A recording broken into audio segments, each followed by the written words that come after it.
Hello, my name is Marcus. I'm the compiler of a collection of therapy quotes entitled 1001 Windmills of the Mind. This is a collection of quotes taken from what's often called the psychodynamic or the psychoanalytic perspective, which long ago was called philosophical medicine. So we now have over 1,700 quotes from this perspective. This perspective takes the assumption that there is such a thing as unconscious memories, that these unconscious memories can influence us. In particular, if there's a lot of unconscious painful feelings associated with those unconscious memories. If we take that as a premise or the assumption that the unconscious exists and that the unconscious influences us, then this perspective seeks to heal memories. I think that's the briefest way of describing it. So the psychoanalytic perspective is to heal the inner child. The inner child lives in a state of timelessness. Remember, the baby has no concept of the passage of time. If the baby's during the breastfeeding period, if the mother's on the phone, the baby doesn't think, oh, don't worry, in a couple of minutes she'll be here. The baby has no concept of time. So he's terrified, and that becomes a memory. And that's alive in there. And this unconscious fear and anger can influence a person continuously if the mother didn't, make up for it later on, let's say.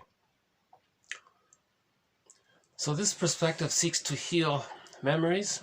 Another way of putting it, Charles Burke says, you want to unpick the threads of a traumatic script and use those threads to weave a new, healthier script.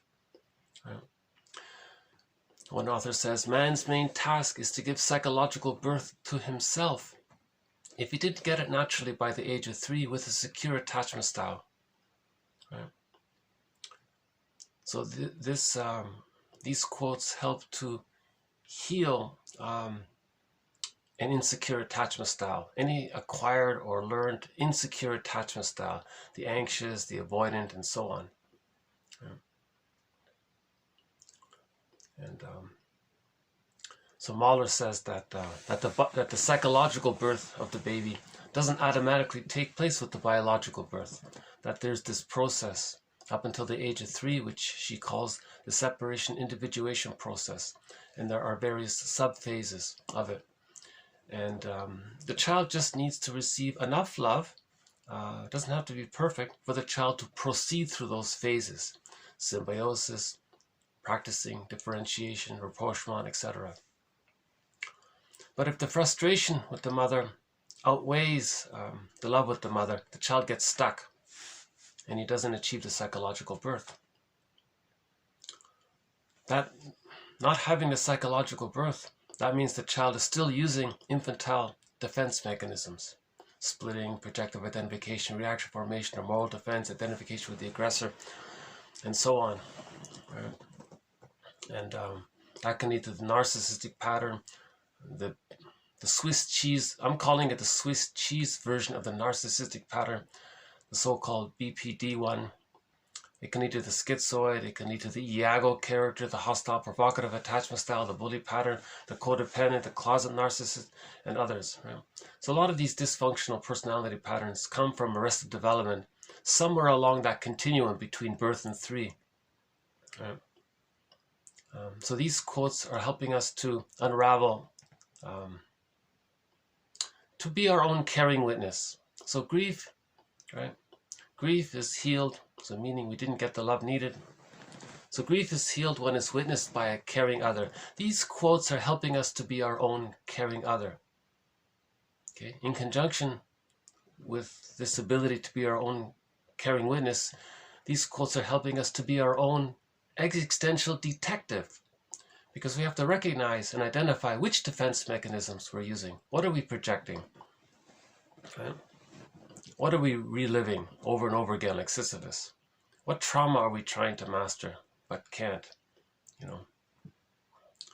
Remember, a trauma before the age of 3, if you recreate that childhood scene in the present thinking you're going to get a better outcome, it doesn't work. It can't be done. No one in the present can be the good breast mother. You can't travel back in a time machine to undo it all.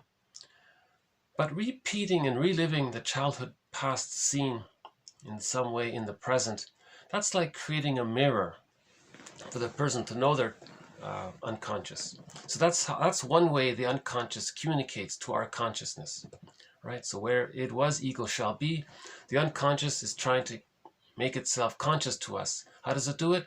Well, through the repetition compulsion, right?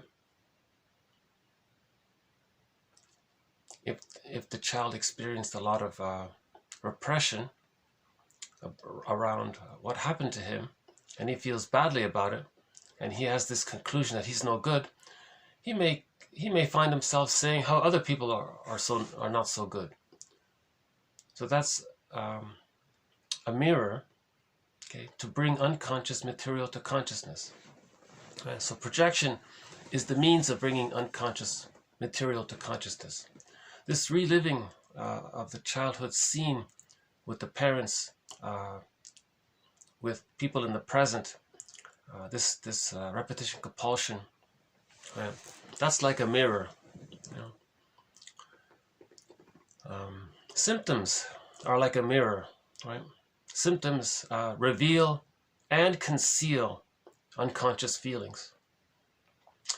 So I highly recommend the past 3 videos marked TQ 1663. So the one video is called 1763 to 1766. That's part 1 of Sarno's work. TQ 1767, that's part 2, the second hour of that video. And then the one following that, TQ 1768 to 1771, that was part 3. So those 3 videos discussed one of our threads, how the body bears the burden, how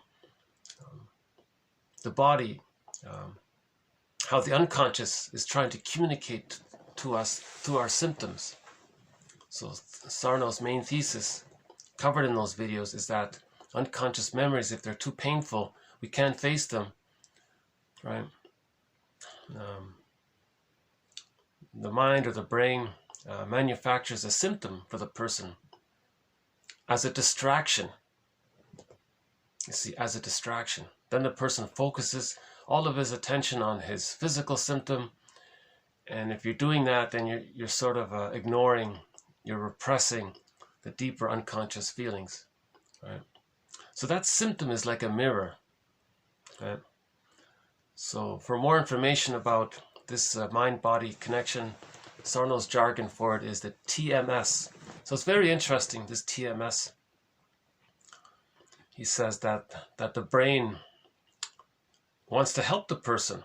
The brain wants to protect the person from feeling all of those feelings around, well, they're being on the phone for so long. Right? So the brain sends the person less oxygen to the muscles. Then the muscles tense up and there's pain in the muscles. So Sarno says, think psychological, not physical. If you're having a physical symptom, think psychological. There's some psychology behind it. His theory is that almost 99% of all physical symptoms are psychologically based. Psychogenic, he says. That's a big topic. I feel like we've covered some good ground in that area in the past 3 videos. I think that's worth the 4 hours. Or just to read the quotes, or better yet, just to read the books directly. Yeah. John E. Sarno. Yeah. He's made an immense contribution to promoting psychoanalysis. Although he's not a psychoanalyst himself, he's a regular medical doctor, but he promotes psychoanalysis. It's interesting. So ironically, someone who's not a psychoanalyst has done more to promote psychoanalysis than most psychoanalysts. Interesting. I think one of the best promotions of psychoanalysis is the reissue of this comic, right? This was done in 1955, right? Four issues were made of psychoanalysis, and these 4 issues have been all bundled up together into this one hardback volume, and it covers 12 sessions, 3 with Freddie, 4 with Ellen, and 5 with Mark. And this is the best introduction to psychoanalysis. Again, as mentioned in previous videos, this isn't some frivolous time distraction. This is actually a serious, authentic demonstration of the therapy process. It's an educational tool. These are 12 therapy sessions simply presented in the comic book format. And there's a lot to learn from it. This is the best introduction to psychoanalysis, for sure, right? The slogan is, people searching for peace of mind through psychoanalysis, right? Tales of inner turmoil, right? So we've talked about some of the characters in some of the sessions in previous videos, and maybe we'll do one more little scene from it as well in this video. So yeah, I think we'll do one clip from Ellen there on unconscious guilt. One of our threads is unconscious guilt. So we have over 30 threads in this series. The body that bears the burden thread. So Sarno contributed, his quotes contributes to that thread. We have a thread on unconscious guilt, a thread on emotional eating, and so on. Can I refer you to the introduction to TQ 1767? The first 45 minutes of that video, there's a kind of a overview, a basic overview of this collection of quotes, and there's a summary of some of the basic threads that run throughout this series. Right? Every major defense mechanism is a thread: projection, identification with the aggressor, the moral defense, rationalization, and others. And we've got the psychology of religion in there, interesting one. The psychology of myths and fairy tales, and others. So, so these quotes,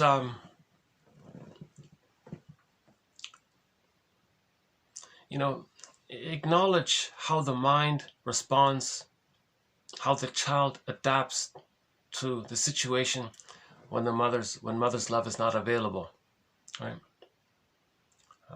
She was confused. She didn't know how to be a mother when she was a child herself. Maybe there were difficulties in her environment, so she didn't get the love she needed. So she couldn't offer the love that was meant to be offered to the child. Yeah? So some mothers say to their children, sorry, child, I don't know how to love you because I was never loved. I'll try.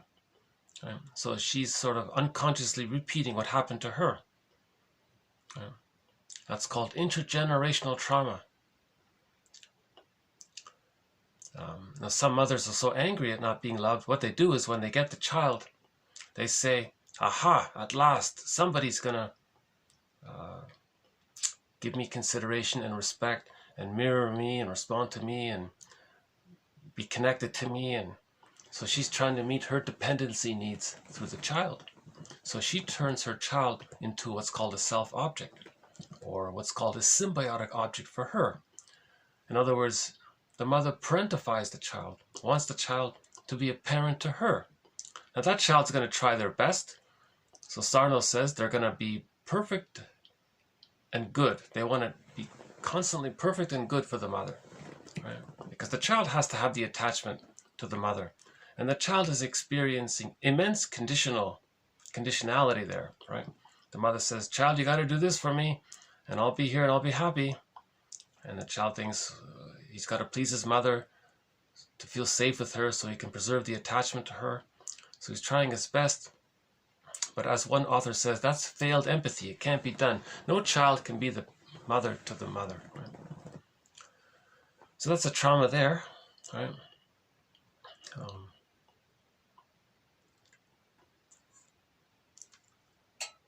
So we played a song in the last video. Maybe I can just revisit that for a minute here. This song sort of describes it a bit. There's a song called Truly by the band Delirium. So the soundtrack to 1001 Windmills of the Mind. Oh, I love it. It's a great soundtrack or playlist. And in this playlist, there are 4 songs from the band Delirium. So we've played already 3 of them. One of them is called Truly. So I'll just do a quick review of it here. So in this song called Truly by the band Delirium, okay, they say, she says here, I know good things, I know bad as well. Okay, so that's, we can borrow this line for the process of healing. Each person has to acknowledge the reality of the parents as being both loving and frustrating and accept that. Some people actually can't do it. They just say their moms were the greatest moms on the planet, and they say, and they see things in this kind of split way, things being either over idealized or over devalued, right? That's called splitting. So one therapist says healing is all about healing the splits. We have to face the unconscious ambivalence. So again, when the baby's feeding, if the mother's frustrating, the baby can't do it if he's so scared. So he hallucinates that the mother's good, but he's bonded to the frightening mother, but he thinks he's bonded to the good mother. Then he feeds safely. That's called splitting. So he knows the good, in this case sort of a fantasized good, and he rejects the bad. So he doesn't know the bad about the mother. That's so the baby's a genius to figure out how he can feed if the mother is is doing things in a rude way or in a frustrating way. Yeah, one theory is if it's really bad, the child just protests, and they go on a hunger strike as an attempt to protest all that. That's a separate topic, but so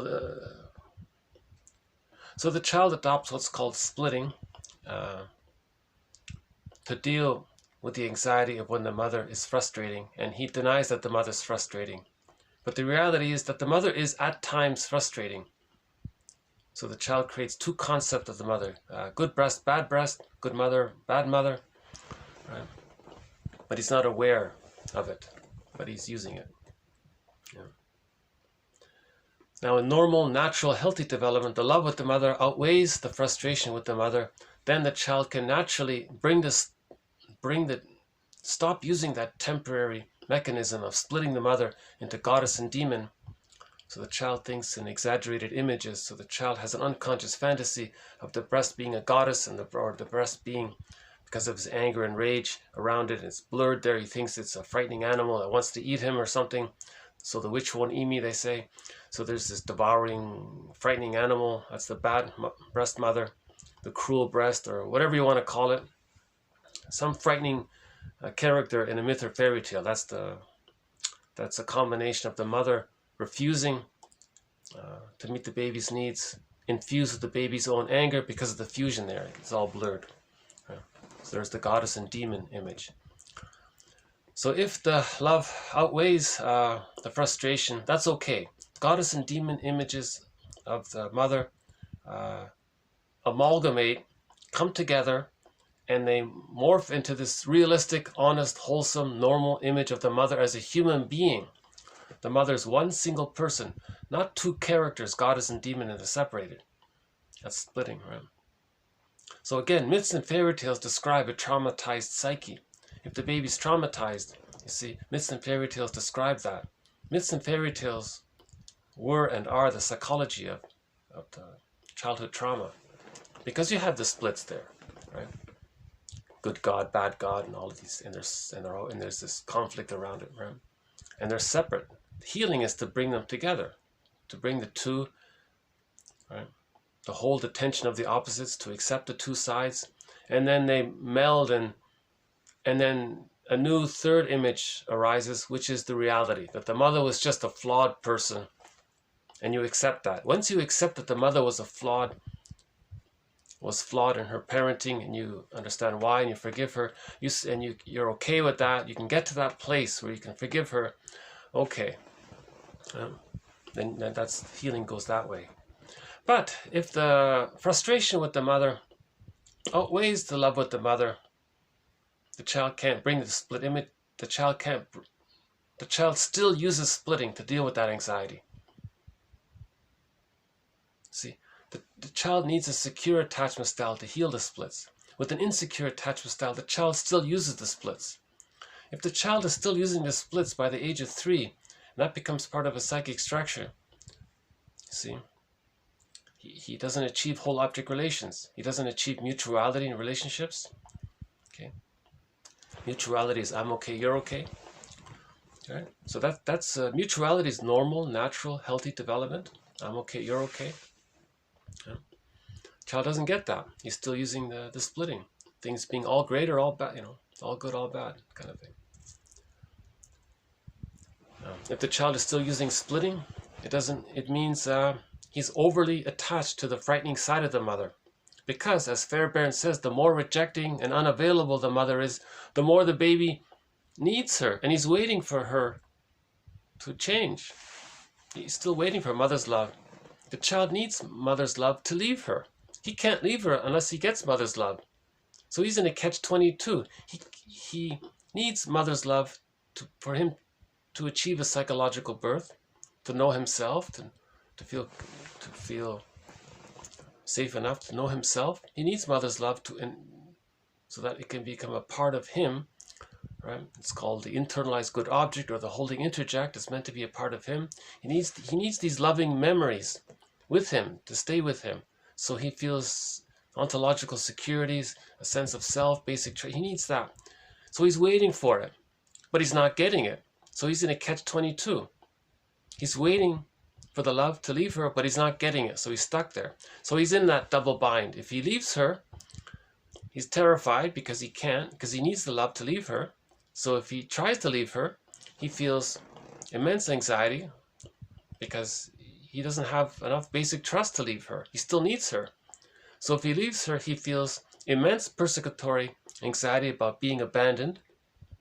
He can't do it. If he stays, he's stuck in the negative tar pit with the engulfing, rejecting, refusing mother. So he's in a double bind. He doesn't want to stay. It's too painful, and he doesn't want to leave because he's too scared. So he's stuck like that, you see.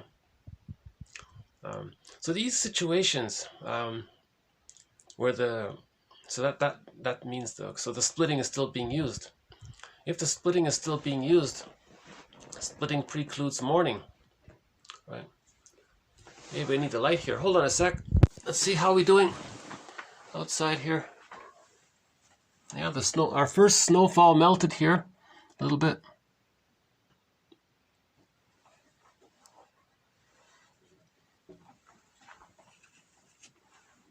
Yeah. So -5 or something like that. Let's put the light on. Okay.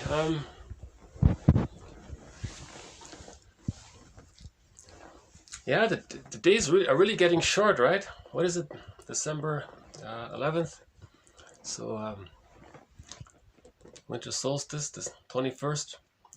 So December 22nd, the new sun, right? The sun rises. So that's an interesting day, December 22nd. Actually, some people are confused about it. Long ago, they thought that the days started to get longer on the 25th. Right? They thought that between the 21st and the 24th, they said, ancient people thought, the sun stands still. Or sometimes they said, the sun is sort of stuttering there. Are the days going to get longer? Are they going to get shorter? They didn't know what's going on. They thought, is it going to get stuck like that? It's standing still. So that's called winter solstice. Then they thought, oh no, on the 25th, it was clear to them that the days are getting longer. So that's the new sun rising, S-U-N rising, right? On the 25th. But actually now we know it's the 22nd. Right? So, so we had a quote from Ludwig Jekyll's a couple of weeks ago about that. I'll refer you to that one.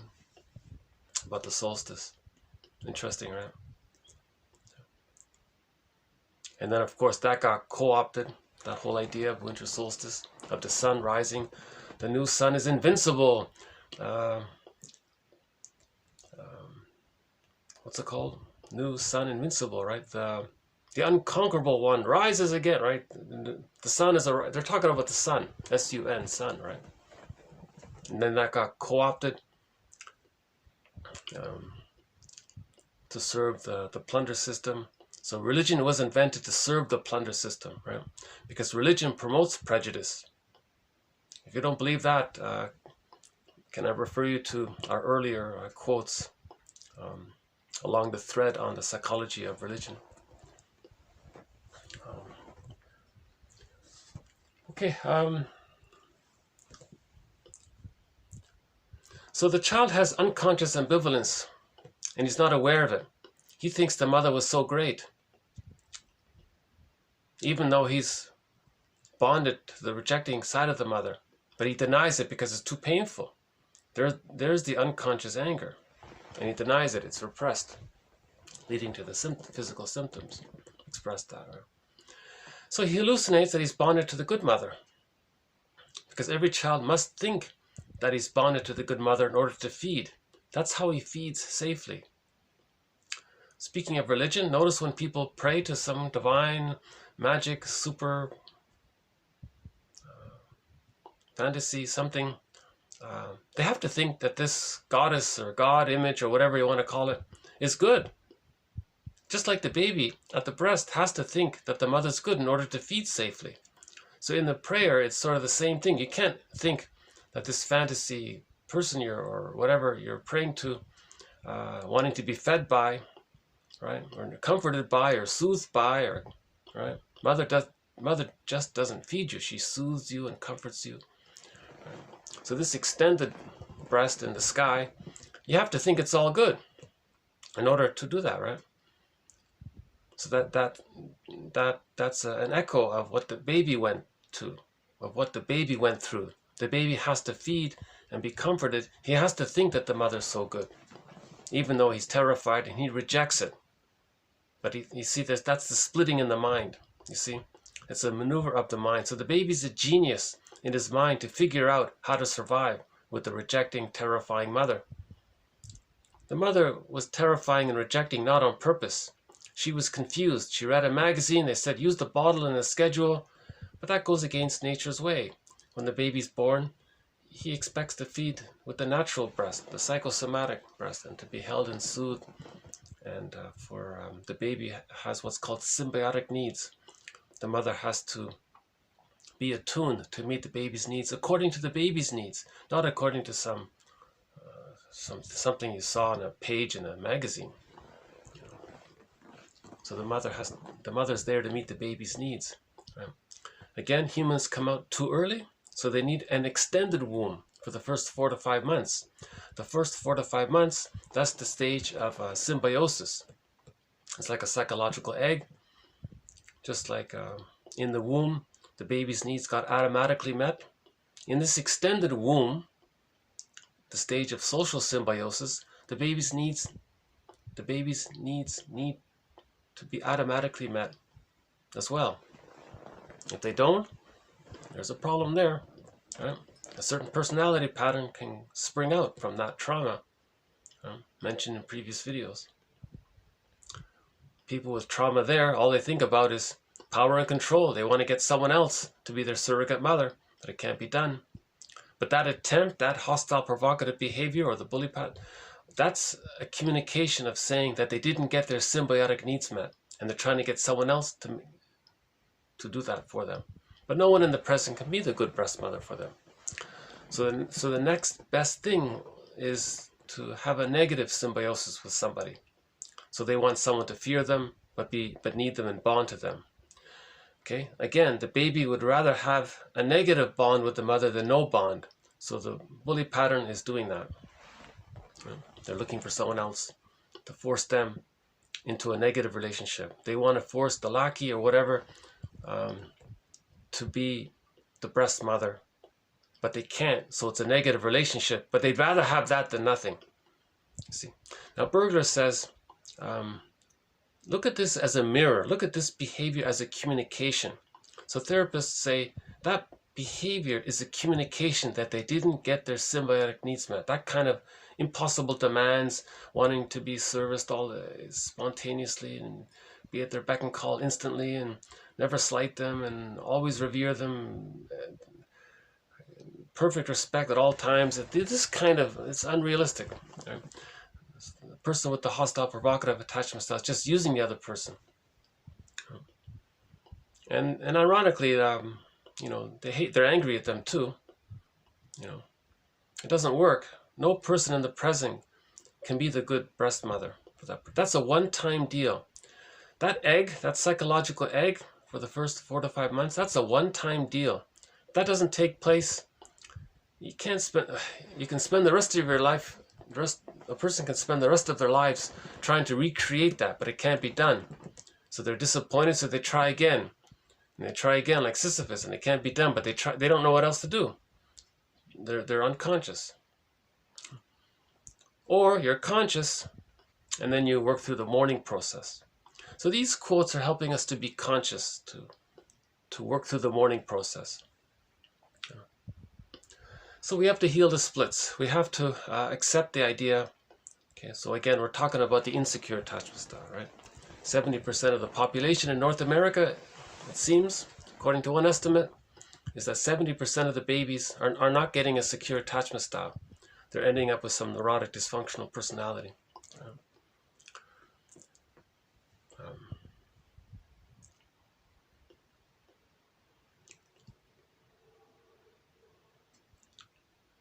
Yeah, I feel odd saying that. Like it doesn't sound right, but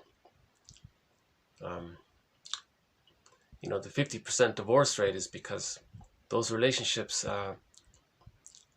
each person is replaying the childhood trauma scene in the present with the partner, and the other person doing the same thing. So their relationship is like a battle of wills, or a hostile provocative. It's a hostile dependent relationship, and the marriage turns into sour milk. You know, the honeymoon phase was the promise of their getting their needs met.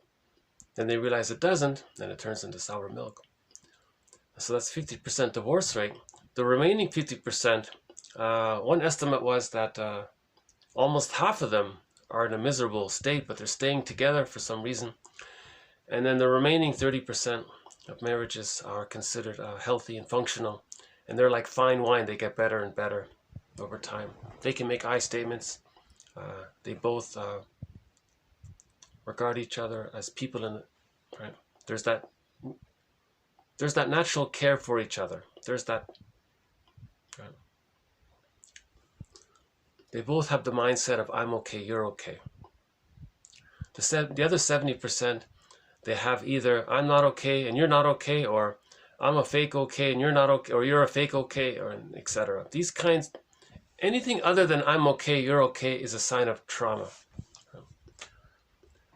So we have to recognize the reality that the mother was partly loving and mostly frustrating. So good and bad, she says here. Now, to heal the splits, one suggestion was, you imagine if the mother was loved when she was a child, and she received the love, it would be natural for her to love her child, wouldn't it?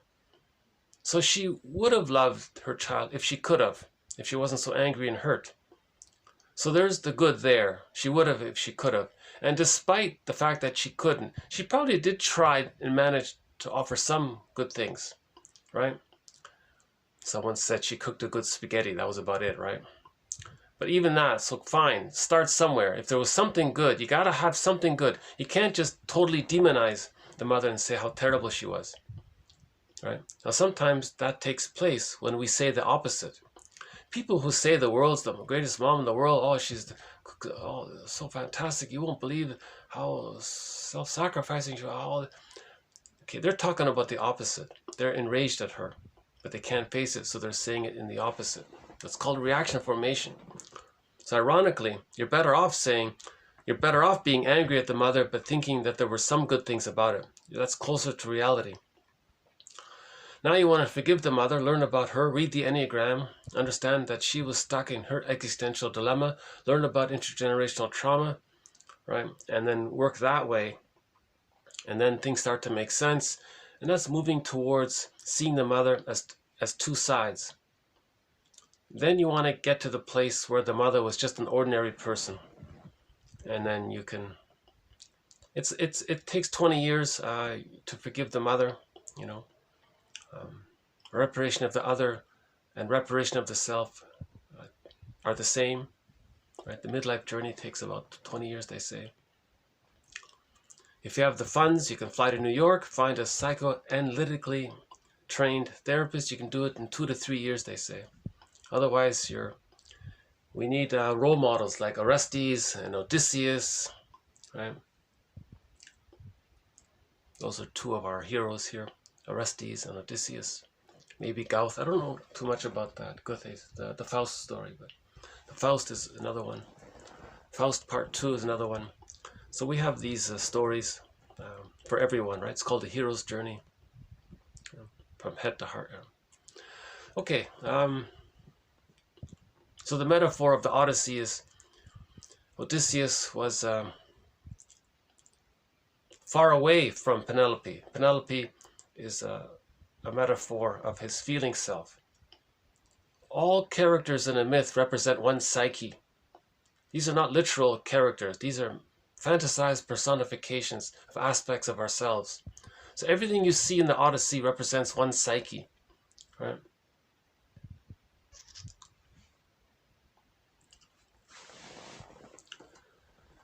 Okay, we have to heal the splits. So she says here, okay, I'm going to recognize the two sides of the mother, the good and the bad, right? If there's sorrow, okay, unhappiness with the mother, well, you know what? There were some good times with the mother, realistically. She got to that place. She could forgive the mother. So there was beauty and trust. The mother, right? The mother may have been more frustrating than loving, but there was loving there. So she got to the place, if we're borrowing these lyrics for this, she got to the place where she could accept that there was beauty and trust. That's pretty good. That means you're accepting the mother overall, if you can get to that place, right? Because if you can't get to that place of saying there was beauty and trust, that means you're too angry. The mother was too terrible, or she was a goddess in your fantasy, as a denial, right? A secret pearl inside the heart of us.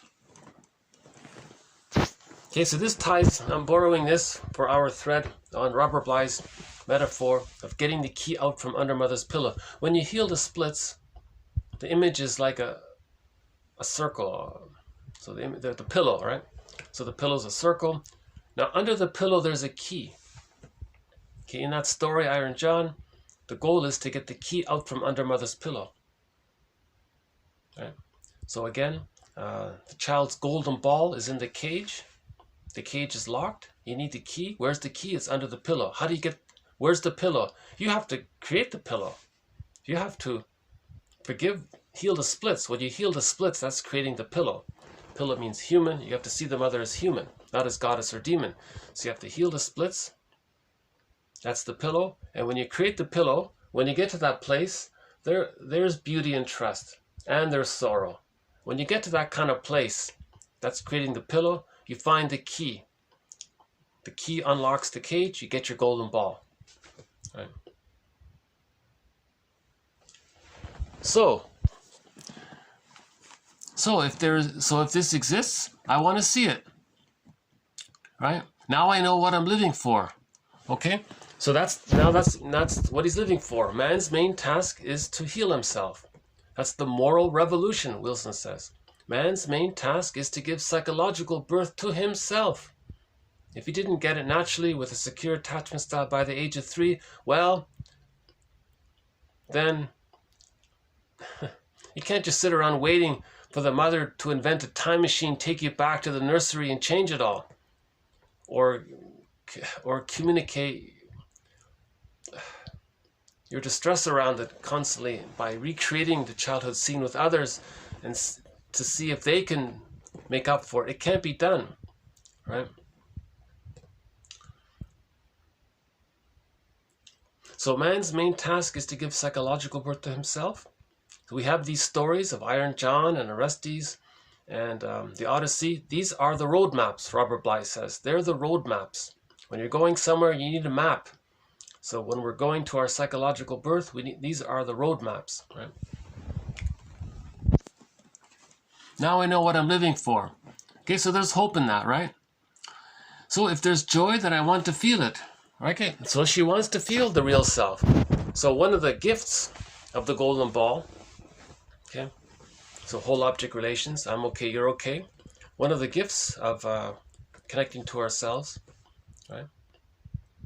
When we forgive the other, then our life force decathects from the image of the other. Again, that's getting the key out from under mother's pillow. The life force cathects to the self-concept. That's ontological security, basic trust, the holding interject, the internalized good object. A lot of acceptance and love is in our memories, in our understanding, in our felt understanding of it all. We got to that place. Then we have access, as Masterson says, to the real self part of the self. Now, the real self part of the self allows the person a wide range of affect. So if the situation is for the person to feel joy, the real self part of the self will say, here you go, we'll allow that. So joy is the serene, inexhaustible fullness of being. According to Lao Tzu, wise man from thousands of years ago. So the real self, you need the real self to feel the joy. Okay. The real self allows the person to mourn losses.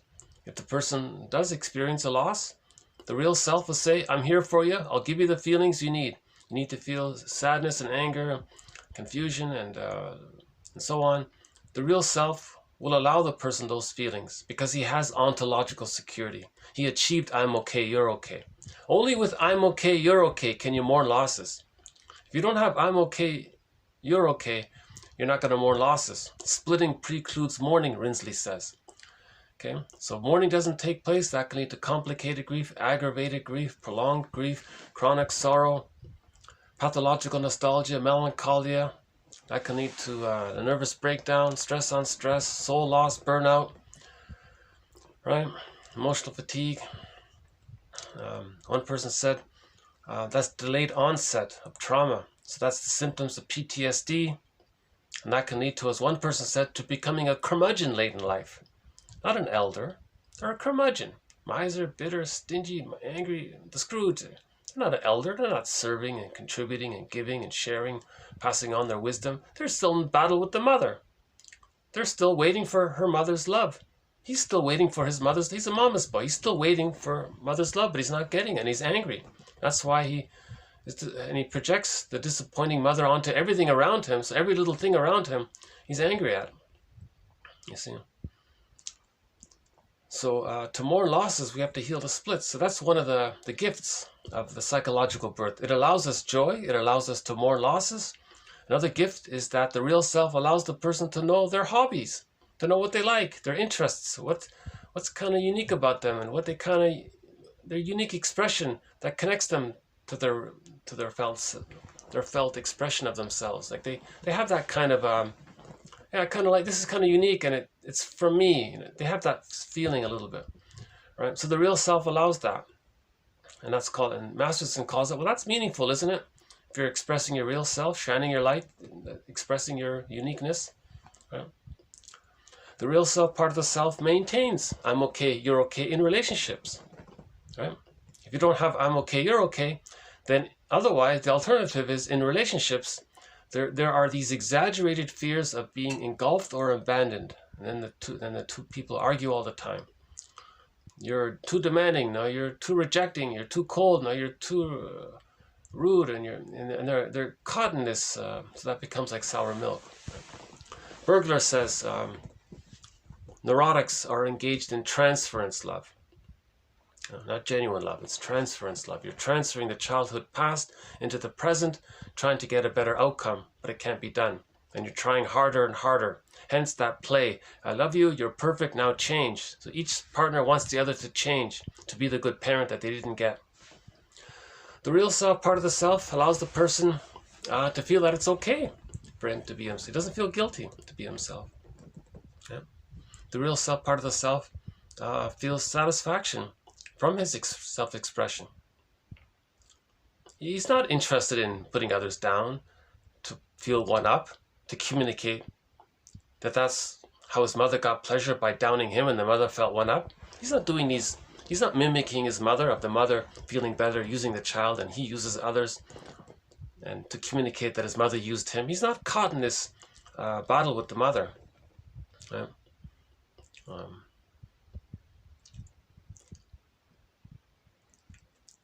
So there's no Schadenfreude, there's no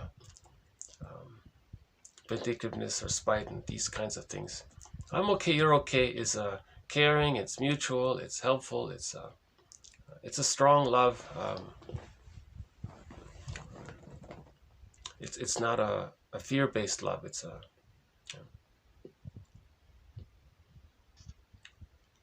I'm okay, you're okay love, right?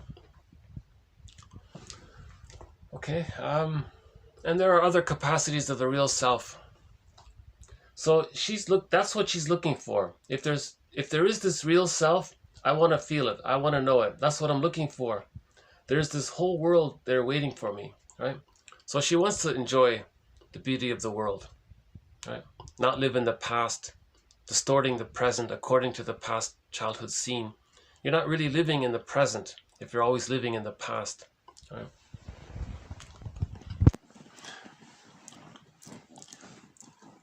Right, so she enjoys the red maple trees. She wants to enjoy nature and the red, the maple, the trees there, and the sky. Wow, look at the sky, all those stars there, and you're really in the present, right? If we're strangers here from the day we're born, why be afraid of freedom if it's yours? That's an interesting line. Why be afraid of psychological birth? So we're talking about emotional freedom here. Why be afraid of psychological birth, which gives you emotional freedom, if it's yours? The psychological birth is yours. It just got stalled because the mother was confused, but it's still yours. The psychological birth is still yours. It's a birthright. It's an inherent given with the birth. It's just delayed. The psychological birth takes place at the age of 3, right? It's just delayed with humans, right? Homo sapiens. But it's still yours. It's meant to be there. The mother didn't have to be perfect for it. She just needed to be good enough. That's the famous expression everyone uses, right? She's just good enough. An ordinary devoted mother, an ordinary devoted woman. That's good enough, and they can achieve the psychological birth. A lot of people aren't getting that, right? Because of the system, because of the plunder and economic, right? Other reasons. Sociological factors are influencing this, right? Making it difficult. But why be afraid of psychological birth if it's yours? That's a great question. I really want to sit with, I really think I'd like to sit with that a bit, you know? If we're strangers here, from the day we're born, that image implies there's no need to feel guilt. He didn't do anything wrong. Everyone's themselves, right? Your mother's a person. You're a person. You're kind of like strangers in a way, like you're autonomous people that way. It's an interesting image. It's subtle, right? But the conclusion was, why be afraid of freedom if it's yours? Why be afraid of psychological birth if it's yours? See, Masterson answers this question. Real self-activation, activation of the psychological birth capacities, triggers the abandonment depression. When you do something from the real self, okay, you have an inkling of your real self, let's say, and you try to activate your real self, that triggers the time when you were a baby, you had a wish and a need and it got rejected. So the baby expressed his real self, when he had a wish and a need to be fed according to his needs, it got rejected. So that's stuck there. That's a fixation there. Now later on, he tries to activate his real self, do something according to his needs and wishes. That triggers the abandonment depression he experienced in babyhood time. So Masterson's axiom is self-activation triggers the abandonment depression, and then that leads to some kind of defense mechanism. Again, when there's abandonment depression, another way of saying it is massive anxiety. When there's massive anxiety, then you use a defense mechanism to squelch the anxiety, to repress the anxiety, or distract yourself. So you have a bodily symptom, that's a distraction. So a physical symptom, okay, again, the past 3 videos about Sarno's work, that's a defense mechanism to distract you from the massive anxiety of being misattuned by the mother. And all of that being, and you're reminded of all of that. And you got reminded of it because you tried to activate the real self, use your self-agency for your real self. The self-agency is in service of the real self. Who the Grail serves, it's for the real self, right? Now, wanting to heal, that's an act of self-activation. This song here, this is an act of self-activation. She's saying, I want to heal. That's an act of self-activation. I want to take care of myself better. I want to listen to my feelings. I want to stop being Sisyphus. See Odysseus there, he said, no, I'm not going to do it. The sirens are tempting him. Just be Sisyphus. No, I don't want to be Sisyphus. Right? Because in the hell scene, Odysseus saw Sisyphus in that hell scene. And when Odysseus looked into Sisyphus's face, he saw that it was his face. So he saw that he was Sisyphus. So then he left the hell scene, and the sirens said, hey, where are you going? Just be Sisyphus. Just stay like that. He said, no. So he tied himself to the mast, or he put wax in his ears to resist that. That's a great image about saying no to being Sisyphus. And we had that quote from 2 weeks ago. If you're 50 and you feel like 20, well, you've metaphorically lost 30 years of your life, right? Oh, hold on, still recording. If this automatically shuts out, then there'll be a part 2. Or if I accidentally cut it off, then there'll be a part 2. Otherwise, let's keep going. So truly, if there's light, I want to see it. Now I know what I'm living for. If there's joy, I want to feel it. Here in this world is where I want to be because I can't cry anymore. I don't want to be Sisyphus anymore, right? All the world's calling out my name, right? All the world is saying it won't be the same. The sky is showing how it's going to be. And I'm scared and I'm tired of being like me. I'm tired of being like Sisyphus. You see, I'm tired of doing the same old dysfunctional relating, right? So it's a very good song here. So why don't we, so there's the album there from, what is it? Chimera something? Track number 5. So let's play the song here. A great song for our series, I think.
That's a great song. Why be afraid of psychological birth if it's yours? Right? Oops. Yeah. Why be afraid of psychological birth if it's yours? It's yours. It's your birthright. The psychological birth is your birthright. The thing is, it just got stuck somehow between birth and 3. Something went wrong. And so that's, as they say, that is what it is. That's what happened. That's the reality of it. So let's do something about it, right? So one example of how we can address this is the story of Orestes. So the founding story of psychoanalysis was somebody said it might have been it might have been better if the founding story of psychoanalysis was based on the Orestes myth, not on the Jocasta story. There's too much emphasis on the Jocasta story. So the Jocasta story is the mother. So again, that's a metaphor, right? So the Jocasta married the son, right? And the father wasn't around. That story just means the mother engulfed the child. The mother used the child to meet her needs. That's the metaphorical marriage there. There's a kind of psychic fusion between the image of the self and it's overwhelmed by the image of the other. And you see, and it's stuck like that. That's that story about the marriage there. And that was sort of the founding story. Now the son of Jocasta, right? He has a mother complex. He's obsessed with he can't leave his mother. He's stuck there. And so that's, so when you hear that phrase, the Oedipus complex, they mean that. It's a metaphor of what we're talking about here, about the failure to separate from the mother. Right? So the Oedipus complex means the mother complex. The guy he's a mama's boy. He can't leave his mother. That's what it means there. You can read a self-help book called When He's Married to Mom. That's a simple way of describing the whole thing. Yeah. By Adams, a guy named Adams. When He's Married to Mom. That's pretty good. It's about how he's stuck with the mother. He married some other woman, but his first love is his mother, and he calls his mother and confides in her, and he treats his wife like a housemaid, or because he doesn't want to offend or hurt his mother by showing. So he's married to his mother still. You see, and the girl got fed up. Oh my God, you're married to your mother. You're not married to me. And then she left. Not a bad self-help book by, is it Kenneth Adams, something like that.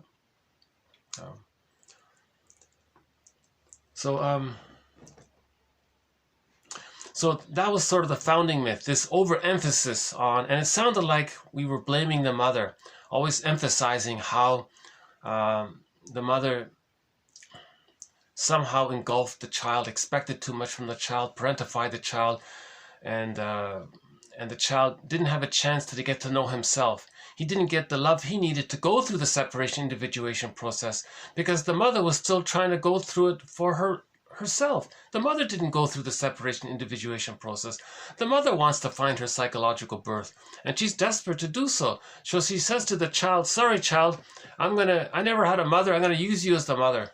You're going to mirror me and comfort me and be a teddy bear for me and a security blanket for me and be a secure base for me and provide me that security that I didn't get so she can achieve the psychological birth. Now, some women actually managed that. If you read the book by Lucy Holmes, she has 2 books about that. The Internal Triangle and the one about the Destiny one. Facing Destiny or something like that. I forgot about the repetition compulsion. So Lucy Holmes has 2 books. One is called The Internal Triangle. One is called something with Destiny's in that title there. Right? She talks about how some women actually do that. They use their child, and when the child is, and at some point the mother felt free afterwards. Now the child was devastated; he had no life, but she felt free afterwards. And I think she said, "Every woman destroys a man, right? Because she's angry at the mother." So she projects the mother onto some guy. Every guy is afraid. I'm not going to be that guy you're going to want to destroy. So there's a lot of criticism about this overemphasis about how the mother is still trying to get her needs met, or she's expressing her anger that she didn't get her needs met, or some variation of that. Now the victim of it, the son, right? His name is Oedipus, so he has, and he's caught with the pain of all that, and he's trapped there. So they say he's a mama's boy as a result. Okay, so it sounds like we're blaming the mother. Now, is it Margaret Clark? She said, okay, why don't we just acknowledge that, but let's stop.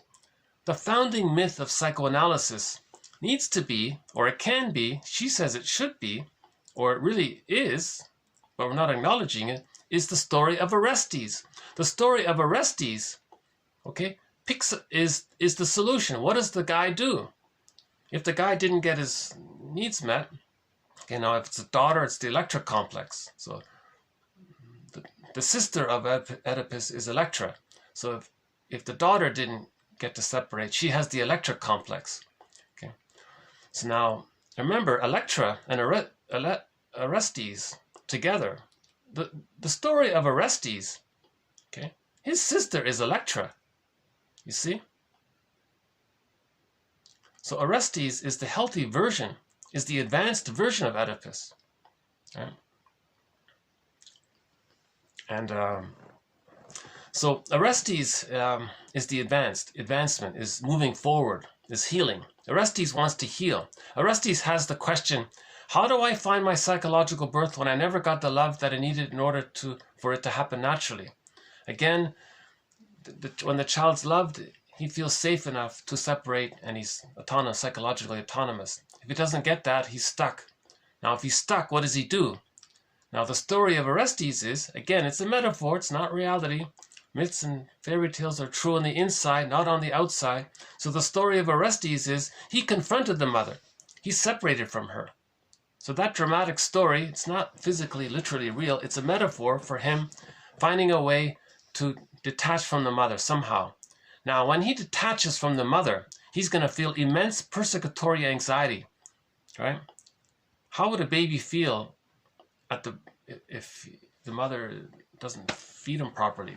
He feels extremely angry and persecutory anxiety.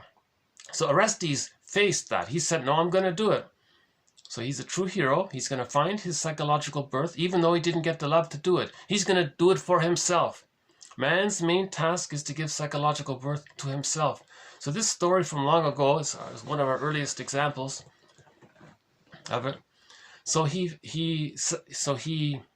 got angry at the mother and tried to leave her. He tried to move towards his self-agency and searching for his autonomy, like the song here. Okay, so this song is Orestes could be singing this song. Odysseus could be singing this song. Any person can be singing this song, truly, by delirium, right? It's a delirium to stay as with the mother complex or the electric. That's a delirium, right? So you want to find your psychological birth. So as he engaged in that process, searching for his gold, silver ball, the golden ball, he faced the persecutory anxiety. Now, the fantasized personification of these persecutory anxiety, it's the Furies. So the Furies is a symbol, a metaphor, an allegory, a symbol, a fantasized drawing by an artist of the persecutory anxiety. All right? So the Furies was chasing Orestes. So we all know this. Orestes was running and the Furies was chasing him. Now this went on for a while. Finally, Orestes kept doing, he didn't give in. He didn't listen to the sirens. Now those Furies, it's similar to the sirens. And he said no. Remember the Odyssey? He tied himself. He put wax in his ears. He said no to the persecutory anxiety. He knows it's wrong. He's not a baby anymore. He wants to be a grown person. He wants his psychological age to match his biological age, right? So finally, there was this scene in the story of Orestes, this court scene. There was the split was shown. The splitting defense mechanism was shown in the court scene. Half said yes to supported Orestes. Half said no. By the way, in that no side was Apollo. Interesting. Don't think so great about Apollo. He said no. He's a mama's boy too, it turns out, right? In this version of the story. So because the splits was there, because he acknowledged that song, the two sides, the good and the bad, okay, that acknowledging the two sides, okay, holding the tension of the opposites, having the recognition of the two sides, having the recognition that the mother was loving or would have been loving but couldn't, and she was painful and rejecting, acknowledging that two sides, so facing unconscious ambivalence. Okay, so that scene is facing unconscious ambivalence. When Orestes faced his unconscious ambivalence, he succeeded. Okay, he did it. He got the key. He got the golden ball. Okay, because Athena, that's the personified voice of the psyche's innate drive for healing. The psyche, in the soul, there's in the system, in nature, and Homo sapien, there's this innate drive for healing. Just like someone bumps their toe, it's going to get better. It's going to heal. There's this innate drive for healing. If we bump our soul, it gets stuck there. There's this innate drive for healing. This innate drive for healing, in the psychological realm, is facing the splitting, facing unconscious ambivalence. Orestes did it, right? He faced that persecutory anxiety. He faced the Furies. Now, when Athena, okay, the nature says, okay, all right, you pass. It's accepted. You achieved your psychological birth. What happened to the Furies? They were converted into, quote, the gentle ones. So those terrifying feelings that he felt now became gentle feelings. They were guardians of his, they belonged to him. They served him. Before, the Furies were against him. Now they served him. So that's the transition, right? That's the benefit. He can accept his feelings. Before, he couldn't accept his feelings because he never had the prototype of his mother accepting his feelings. He never internalized that. You see, now he got it for himself. He can accept his feelings. So the Furies became the gentle ones. He can accept his feelings. They're a part of him and they serve him. Feelings serve you. You feel, therefore you are. Feelings are a connection to your self-identity. Right? So that's the first quote here. Right? So the Furies, okay, fantasized personification of persecutory anxiety related to a child psychologically separating from their mother when her love isn't available, pursued Orestes. Finally, a trial was held in which the Furies were persuaded to reconcile themselves with the rule of the psyche's innate drive for healing. Okay, so Athena's rule there. The person wants to heal, right? In token of which their names were changed to the gentle ones, or the Eumenides, means the gentle ones, right? So that's a very good... So Margaret Clark says, this story is the founding myth for healing ourselves. This one here. There's too much emphasis on blaming them, not blaming them, there's too much emphasis on the mother complex. The true story begins, what do we do about it?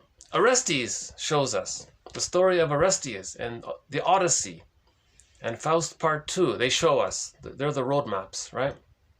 And Iron John and the 50 tales covered in Alan Chinnon's books, right? So Alan Chinnon has compiled 50 tales that describe the hero's journey.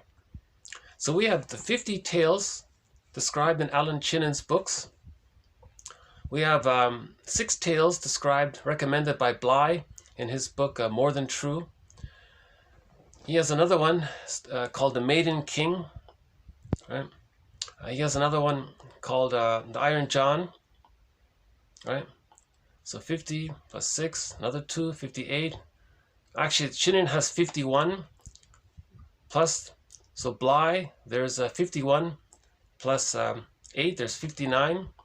Right? Already there's 59 road maps. Orestes, 60. Right?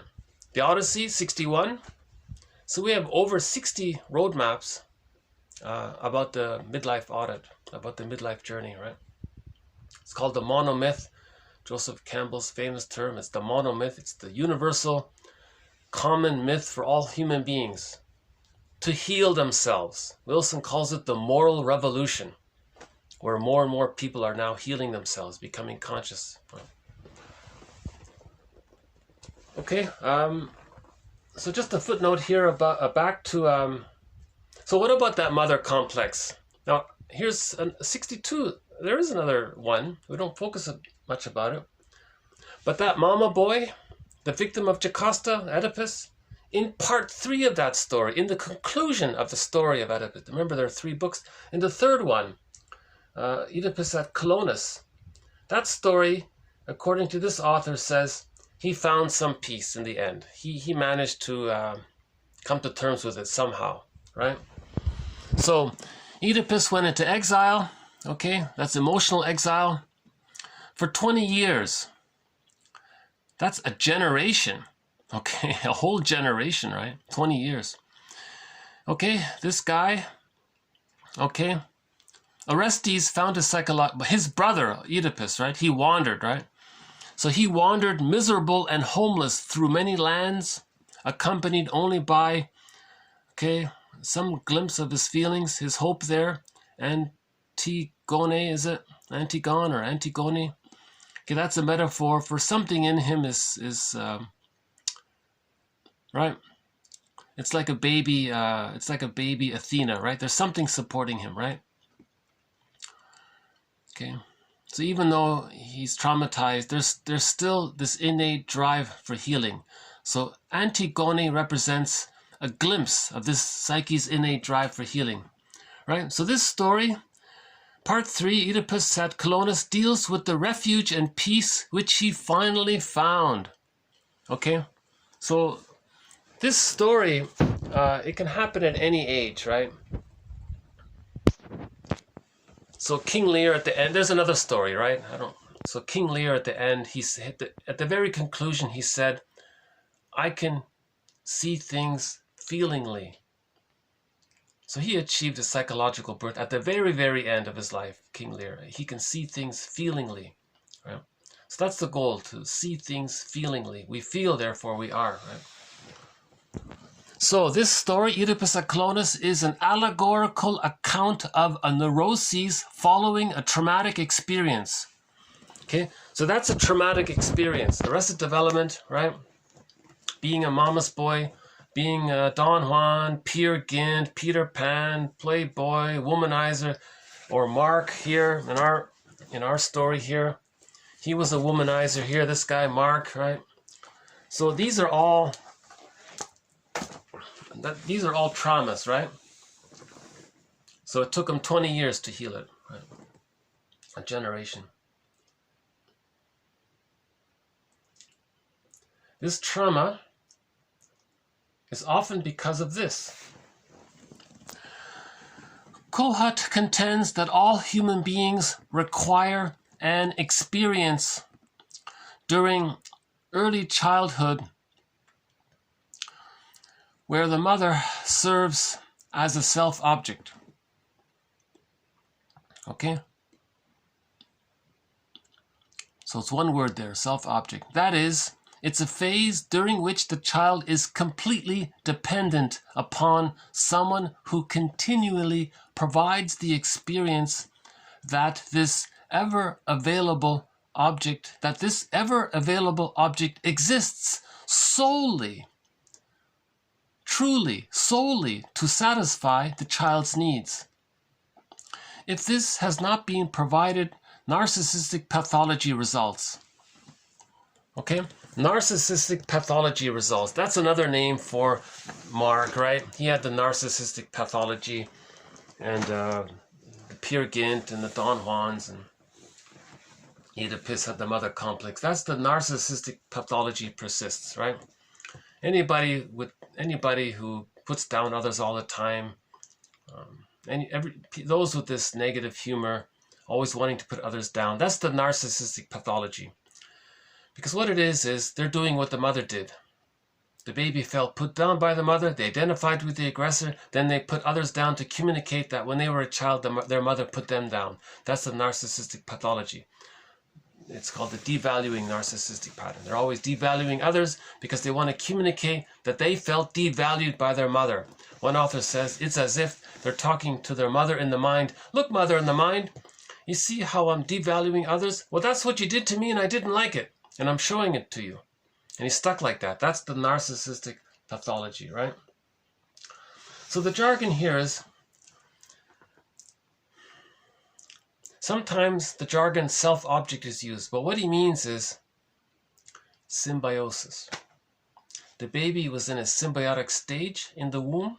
In the extended womb, he's in a social symbiosis. So in the social symbiosis, the breast is an ever available object, unconditionally satisfying him according to his needs.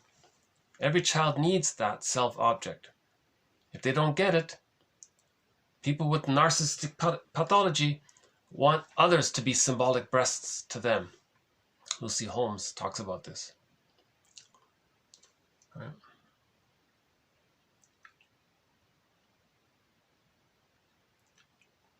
Okay, so it's called the stage of social symbiosis, meaning when the baby's born, ideally, barring some emergencies or special exceptions, the baby's handed right away to the mother.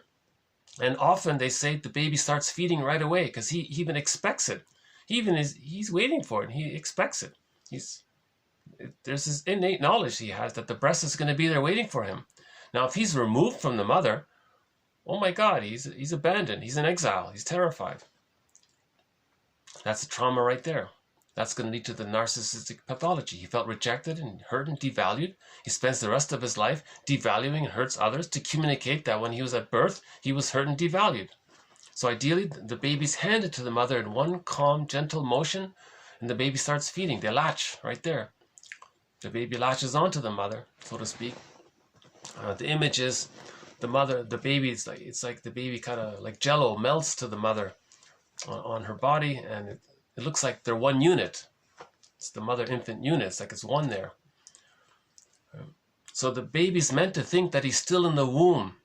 So the room is warm, should be warm, not too bright, no shocks, ideally no procedures, no shocking things take place. It's a smooth transition because you want the continuity to continue. The womb life is meant to continue in the extended womb called the social symbiosis. Now again, the breast is ever, what did he say? Ever available. What did he say here? Ever available object exists solely to satisfy the child's needs. So the breast is always available unconditionally, and it's there to satisfy the child's needs according to the child's needs. So no schedule, no bottle, right?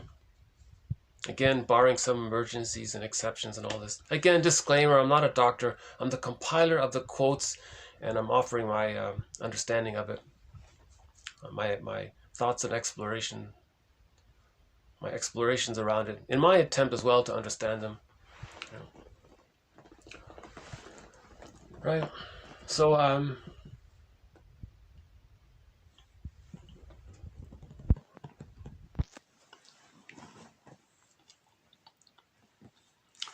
okay, all human beings, okay, all Homo sapiens require an experience, okay, during early childhood where their caretaker serves as a self-object, okay?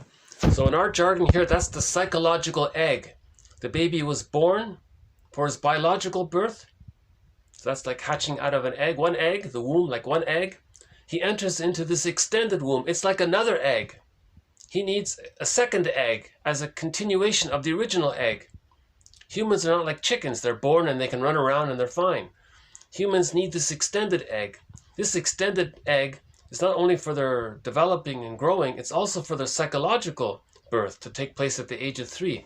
So humans need this psychological egg for the psychological birth. If they don't get the psychological egg, they don't get the psychological birth. Then they have narcissistic pathology as a result. Right? They're taking refuge in the grandiose part self. Biologically, all babies think that it's all about them. If their true self gets squelched, all they have left is the grandiose part self, in fusion with the image of the mother as being this goddess, this grandiose, the omnipotent other. So because of the fusion, both they think they're so important because they're the mother and the mother's them and they're the mother and they've identified with the mother and they're her. So they say they're so important. Now it's all about them. That's the narcissistic stage. The primary narcissism is still there. So the grandiose part self is still there. So the true self part of the child can get squelched, but the grandiose part self is stuck there. That only gets resolved with love. Only love can dissipate that. Now when the baby does get enough love, at the age of 18 months, it does get dissipated. If the baby doesn't get enough love, then he's still taking refuge in the grandiose part self. He clings to it to such a degree that he thinks that's his identity. People with the narcissistic pattern think that's who they are. That's their true self. It's a lie. Right? And they're very invested in it because that's all they know. Because they don't want to face the true self. There's too much persecutory anxiety. So that's why Orestes is a hero. Odysseus is a hero. And to some degree, Mark here in the story is a hero because he's going to therapy. So I highly recommend every person with the narcissistic pattern, everybody get this, right?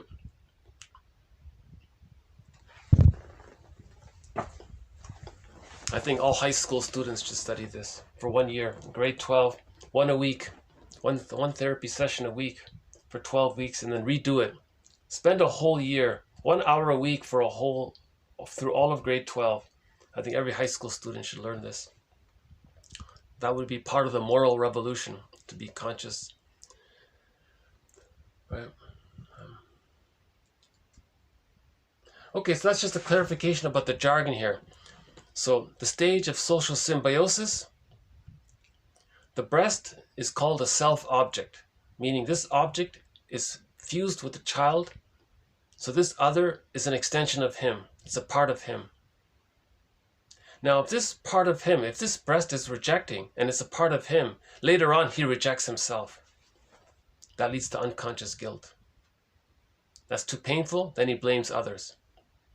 So we'll return to that in a minute. Okay, next one here. As a continuation of this theme, okay, on splitting, present in the unconscious are representations of experiences from childhood. Okay, present in the unconscious are memories, in other words, representations of experiences from childhood. Okay, particularly of the relationship with the mother that has been internalized. Okay, these experiences can be positive. So that's the breastfeeding baby with a loving mother. Or negative, the hungry baby with an absent mother who is experienced as rejecting and hostile. Okay, so there's the goddess and demon. Right? Now these internalized relationships, ever present in the unconscious, continually affect how we relate to others in adulthood. Okay, that's the theory there. Okay, so for example, we have what's called transference. Transference is when we experience another person as a significant other from the past. Okay, so if you think the mother is so good and you think others are so good, that's the good mother. You think others are so terrible, that's the rejecting mother. Okay, a trauma around the breastfeeding can lead to repetition compulsion, the tendency to repeat past patterns of behavior in the present.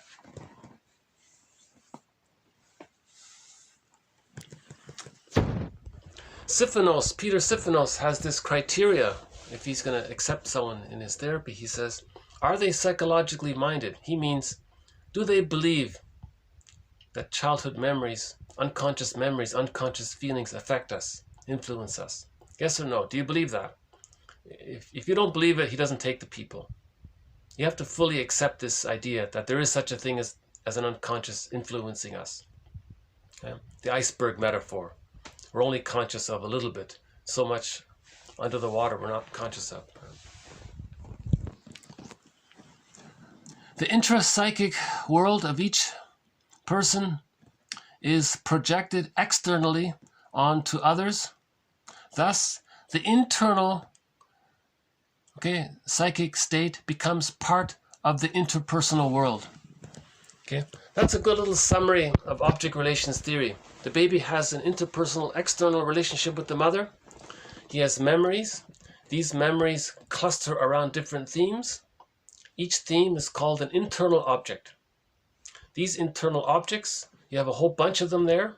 It looks like an internal theater, an internal drama. It looks like a myth or a fairy tale, basically. So this internal theater influences how we see people in the present. Because we may identify with one of them, we may project one of them, because we're trying to heal the splits. You see? Splitting. Splitting is a normal mechanism in infancy, allowing the infant to split conflicting opposites, such as good from bad, love and hate. Hate means the pain of mother not meeting his baby's needs. So hate isn't a natural organic thing. Hate is the emergency, desperate byproduct of when the baby's not getting loved. The baby's meant just to get good enough love and he's peaceful. If he's not getting the love, then he's hurt and angry. That's what they mean by hate. Okay, it is enhanced by, so splitting is enhanced by the baby projecting the bad qualities and attributing them to other. In normal development, the baby learns to bring good and bad together. Okay, so that's the moral revolution. Bring the good and bad together. Klein calls that the depressive position, because you would always feel bad if you hurt the one you love, right? But when they're splitting, you don't have those worries. Adverse early life experiences can hinder emotional development, and primitive defense mechanisms, such as splitting, are then retained in adulthood. Okay? So splitting is called a primitive defense mechanism. Such is the case with many of our clients who project various aspects of their inner world onto different staff members, who then behave according to their projected role, projective identification. So with splitting, the person has an unconscious memory of a rejecting, abusive mother. They then find some safe substitute other person, and they fantasize and hallucinate that they're so rejecting and terrible. And they give them that identity, and they interact with him with the assumption that that's who they are. Now, the safe receiver doesn't know what you're talking about. They're actually usually a very peaceful, kind person. That's the condition for projection. You find some peaceful, kind person to project your frightening image of the witch mother onto. Because that's the only way you can do it, when you feel safe with somebody. When you feel safe with somebody, then you project. You know? A person's not going to project the frightening mother image onto someone they're afraid of. They'll find someone who's safe to do it. Someone who's disadvantaged or someone who's wounded already. You feel safe for whatever reason. You feel safe because they're healthy, like a therapist, or they're safe because they're wounded already, so you feel safe. So whatever the reason is, you feel safe with that person. They find a safe substitute other, and then suddenly say how terrible they are. Or they do, so prejudice can come from that way. Or they see their unloved self onto the safe substitute other, then they identify with the aggressive mother, and then do to them what the mother did to them, because they want to show the mother in the mind what the mother did to them. So prejudice is, you find a safe person, you, in your unconscious fantasy, see that when you were a baby, you were safe. So you see that person as safe. But when the person as a baby was a baby and they were safe to the mother hurt them.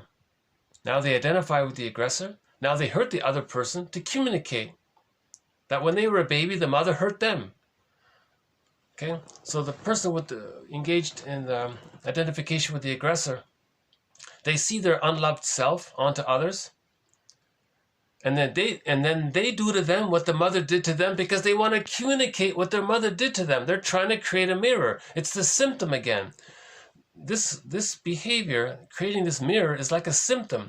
Remember, every symptom, okay, reveals and conceals. So the idea is to look underneath it, to see what it's revealing. You see, that's the psyche's attempt to make us conscious. Projection is the means of bringing repressed material to consciousness.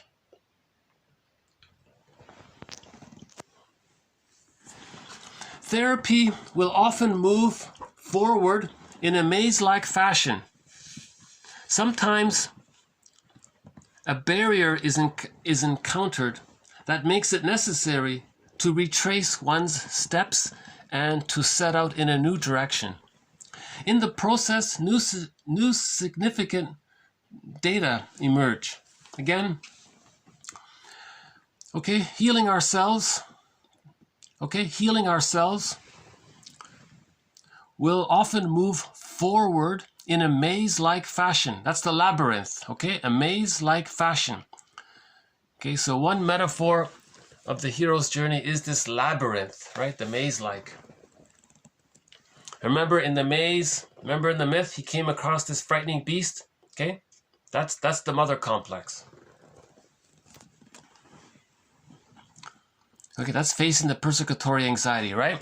Remember in the story, he faced, who was it, Perseus? Who was the guy, the mythological character? He was in the maze and he faced this frightening animal. Okay, that's his fear of his mother and his own anger at the same time.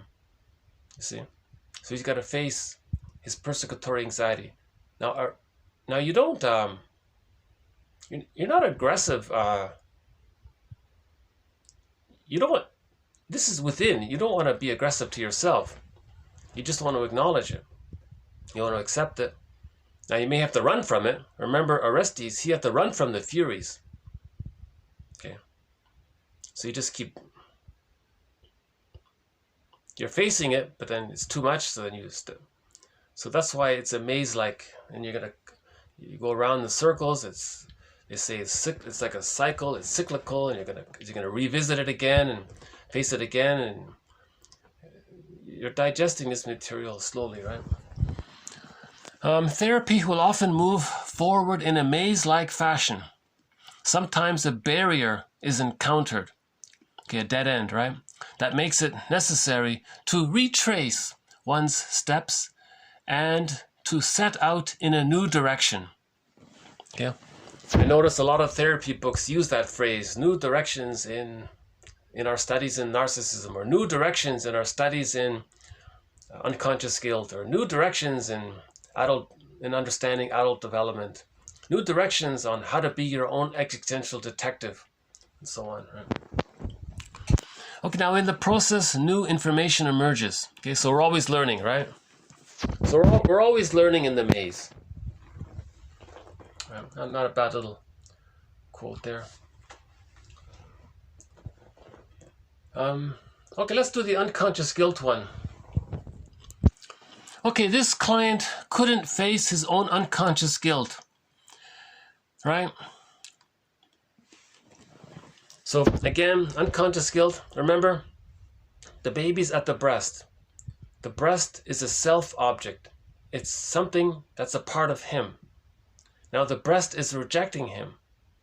Now it's a part of him. Now he's rejecting himself. So he feels badly. So again, if the mother's not loving the baby concludes there's something wrong with him. He did something wrong. Maybe he doesn't deserve it. He's bad. He's no good. Okay, so the unconscious guilt. He feels guilty. One book is called A Hidden Invisible Crime. He felt like he committed some invisible crime. There's a book called Hidden Guilt.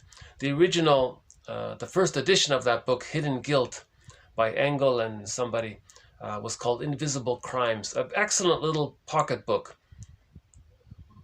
So it's called Invisible Crimes or Hidden Guilt. Excellent little pocket book about unconscious guilt. Yeah, highly recommended. Highly recommend that one. It's called Hidden Guilt. So, so the child feels psychic pain. Another way of saying hidden guilt is psychic pain, emotional pain from being unloved. So the breast refused him, but he thinks the breast is a part of him at that time, and he's stuck there. Now, when there's a trauma, the person recreates the scene to see if they can get a better outcome. So how does he recreate that? How does that look? Well, in later life, he'll manufacture situations, okay, where he's disappointed. You see? So the baby had a wish to be loved by the breast. It wasn't. He was disappointed. In later life, he repeats that. He's going to manufacture that somehow. He may choose a person who's cold, and he anticipates that they're going to be rejecting. Then he'll want to be friends with them or something, or wants that person to like them. He doesn't like them. He rejects them. So he got disappointed. So he recreated it. Yeah. That's the self-defeating behavior. It comes from unconscious guilt. Or in situations in which are good, he will provoke them to be disappointing. He won't believe it. He'll have a good situation on his hands, but he'll coax that other person to reject them. So we had that example with the boss. He had a good boss, very fair manager, but he was difficult towards him. Finally, the boss got angry and rejected him. He recreated it. He recreated the disappointment. Okay, so that self-defeating behavior comes from unconscious guilt. Now that's very painful to keep on doing this. So now he's disappointing himself. Okay. So prejudice, so as a defense against it, he externalizes it. He externalizes what's internal. Okay. So now he thinks that other people are going to reject him. And as a defense against that, he may just withdraw. Or he'll, in pseudo-aggression, be angry at them and reject them. So he'll reject them or withdraw. He'll do something in reaction to the rejecting breast. You see how memories influence us? Okay, that's the question. Do you believe that memories can influence you? If you say no, then look at your bodily symptoms. Those are your memories influencing you. Your sore back, your sore neck. It comes out in some way. Right? Sarno's point is, well, let's not forget about bodily symptoms as an expression of unconscious conflict, unconscious feelings. He keeps it simple. He says bodily symptoms are an expression or a manifestation of infantile baby rage. Yeah. And the body bears the burden as a result. So the symptom reveals and conceals. It conceals because if the person is obsessed with things being physical, not emotional or psychological, then he conceals it. He keeps it repressed. So Sarno's slogan is, think psychological, not physical. Or think emotional, not physical. Right? Okay, so this client here didn't want to face his own unconscious guilt. So as a defense against it, he resorted to prejudice and pseudo-logic rationalization in order to displace and project his anger onto others. Okay, so he created some fake excuse for why that safe person, that peaceful person is so frightening. And he wanted to believe it, right? Because he doesn't, that's a defense against his own inner attack, right? So originally the mother attacked him, then he attacks himself, then he can't take it anymore, then he says others are attacking him. That's the prejudice that way, right? So by creating this blaming distraction, and now it's a distraction, right? Sarno says these things are a distraction, right? Right? You're blaming others, that's a distraction. He further camouflaged, hence kept repressed, disavowed, denied his arrested development, his early fixation, and unconscious guilt. Now this guilt was not originally of his own making, but he accepted it out of his need for, and hence attachment and loyalty to, his mother's absent or unavailable love. Okay? So we learned a lot from Melanie. Well, that's not Melanie Klein, that's someone else. Yeah, we learned a lot from Melanie Klein. So I thought I'll pick up on this thing about the... So let's go back to Ellen here. So she's featured here on the front cover here. So let's see, because of the light, I might need to change around here. Hold on a sec. Let's see if this works here. So let's revisit this one with Ellen here. Let's see, is it showing up here? No? Hold on a sec. I still have to work out the lighting in this room here. Okay, so let's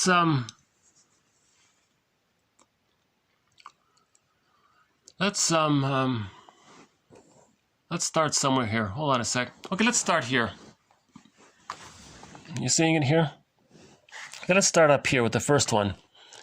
Does it show here? Okay, the therapist says here, the conscious mind is a protector, Ellen. It protects us from our subconscious or unconscious.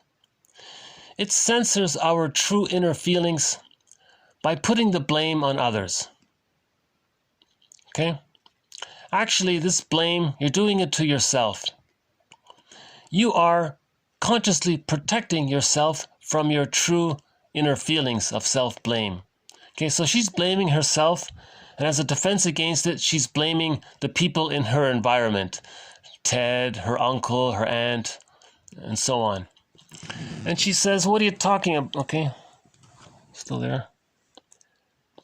She says, what are you talking about?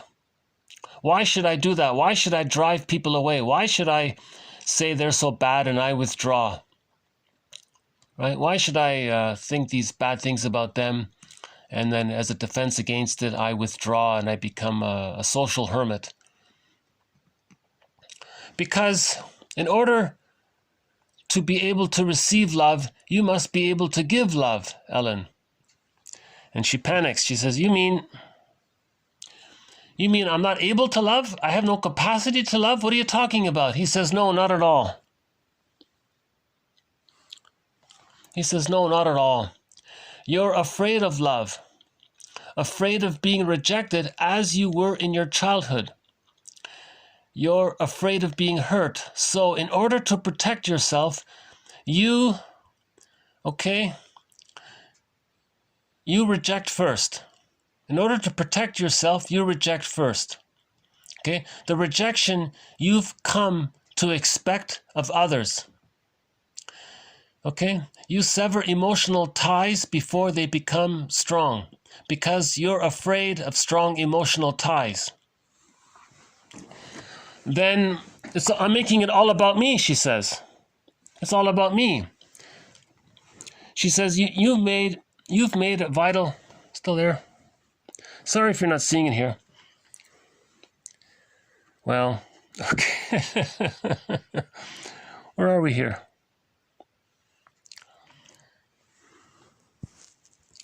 Is it this one here? Okay, this one here. Okay. You've made a vital discovery, Ellen.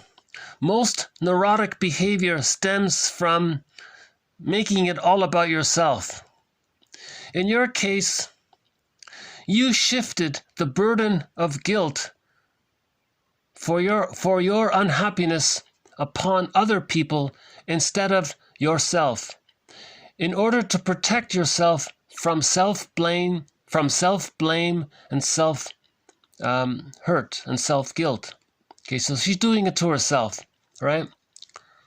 And she says, yes, that's a pattern. I recognize that. I make this shell. I stay in this self-made protective shell. For example, here, her sister says, hey, do you want to go to the picnic? And she says, no thanks, sister.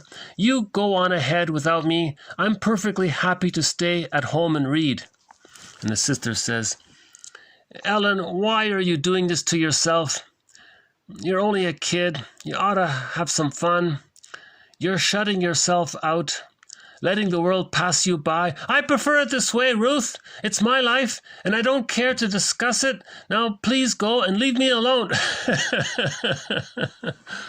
You can see the fears there, right? Okay. So later on, she goes to college there, right? And you can see she's repeating the same pattern in childhood. You see, at the workplace, she's staying to herself. You see, they're ignoring her, right? And see, in this one here, showing it up, yeah, this one here at the school there, you see, she overhears a conversation. Are you going to invite Ellen to the picnic or the party? Oh no, she's a snob. She thinks she's too good for us, the way she keeps to herself. And she says, oh my God, what's going on here? I'm not a snob. It's just that I'm afraid of people. I'm afraid of my own clumsiness. I'm afraid of my inability to make small talk and mingle and know what to say. So the therapist says, so they tabbed you as a snob, eh? And you believe they're wrong? Of course they're wrong. Now, a snob is a person who looks down on other people, has no respect for them. Isn't that an excellent description of yourself, Ellen? What are you talking about? Well, how much respect do you have for yourself? Can't you see, like that song, Self-Saboteur, can't you see that your subconscious attitude toward yourself is consciously directed at others? Well, go on. You have a contempt for yourself, even a self-loathing. You think you're not worthy of love. Hence, you've withdrawn into a shell. You blame yourself for the rejection you felt as a child. You have come to expect this rejection from everyone. You divorce yourself from people because you look down upon yourself and you can't believe that they could accept you and offer you love. But you discovered in past sessions that your unconscious rejection was not of your own making.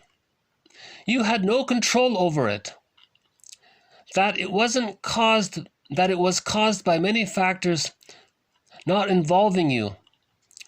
Why continue to blame yourself or judge people today by the emotional judgments of your childhood? That's a great question, right? Why continue to judge people today by the emotional judgments of your childhood? Okay? So the emotional judgments of her childhood was the breastfeeding was wrong. She thought the breast was a part of her, self-object. So the emotional judgment was she was no good. So she expects everyone else to think that they're no good. But she adopted this attitude for herself because she is rejecting herself. So first the mother rejected her, then she rejects herself, then she expects others to reject them. Okay? So as a defense mechanism, she doesn't she withdraws. That's one way. Another defense mechanism is she could say how bad they are. Now actually she is in her mind. In her mind she's saying they're so rejecting. That's why the classmate says she's such a snob. She thinks she's too good for us. She's looking down. In a way she's right, because the baby is angry at the mother, right, and is hurt. So she looks at other people and says, look how bad they are. That's the baby's anger at the breast. So the classmate, to some degree, was right in a way. Right? So as a defense against thinking that others are going to be so rejecting, she withdraws. Right? So that was a very good question. Now that can be like Sisyphus. She can spend her whole life doing this. And that's what that song truly was about. She wants to find her psychological birthright. Now, part of trauma is related to TQ 1780. Here's an underappreciated point here. One major capacity of the psychic structure is the capacity to suspend an experience while it is still going on. Okay, so disassociation, mind in flight. This is not for the purpose of observing the experience as in a conscious mental functioning, but to shut off the awareness of it in order to create it in one's own way later on. Okay, in order to recreate it in one's own way later on. So when the baby was traumatized at the breastfeeding, the child disassociated. He couldn't experience it. So he suspends reality, judgment. It's like this invisible fog. He doesn't. Now he does it because he's putting the experience on hold. Now later on, he's going to recreate it. So like Ellen there, she's recreating the trauma in her own way through the repetition compulsion, through her negative opinion about others, and then withdrawing. So she's trying to manage that. Yeah.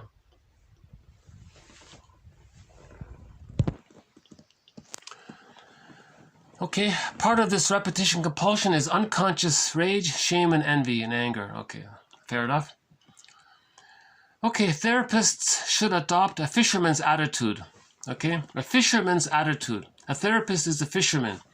So these quotes are helping us to be our own metaphorical fisher person. We want to dig material from the unconscious. The unconscious, the metaphor, it's like an ocean. In the ocean, there are contents. There's fish in the ocean. We want to bring up some fish. So these quotes are helping us to be our own existential detective, and as well at the same time to help us be our own fisher person. Fisherman or fisherwoman. Okay, a fisherman's attitude. Watching and listening beyond the words being said, okay, with the hope of catching something from the unconscious, a fish. Something from the unconscious, the metaphor is it's a fish. For example, something that's unspoken, what they're avoiding, okay, unspoken. Okay, the body language says a lot. What they're repeating in the transference, and so on. How are past patterns of behavior, for example, relationship with mother, how are they being repeated in the present, for example, relationship with the wife? Unconscious feelings have their own secret life. Unconscious feelings astir with their own secret life. One must learn to think of them as real, in real terms, and understand that they can wreak havoc on our lives. That's Sarno there again. Okay, resistance, overcoming our defense mechanisms, or, okay,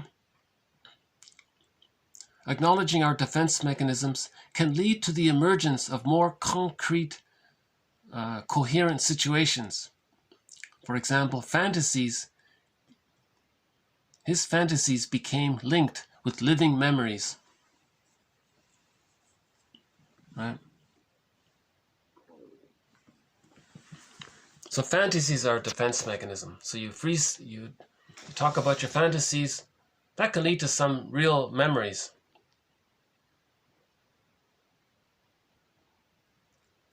Right? So in the journal, you might be writing your fantasies. I have this fantasy about this, and I have this fantasy about this. Now you feel safe. Oh, okay. I think I know where these fantasies are coming from. You know. So then they can lead to a fish. So we're being our own fisher person. Yeah.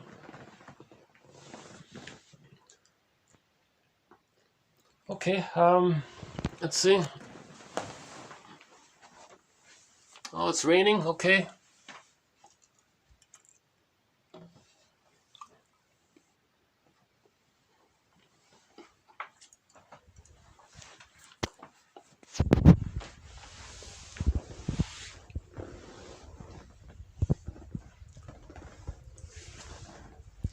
Well,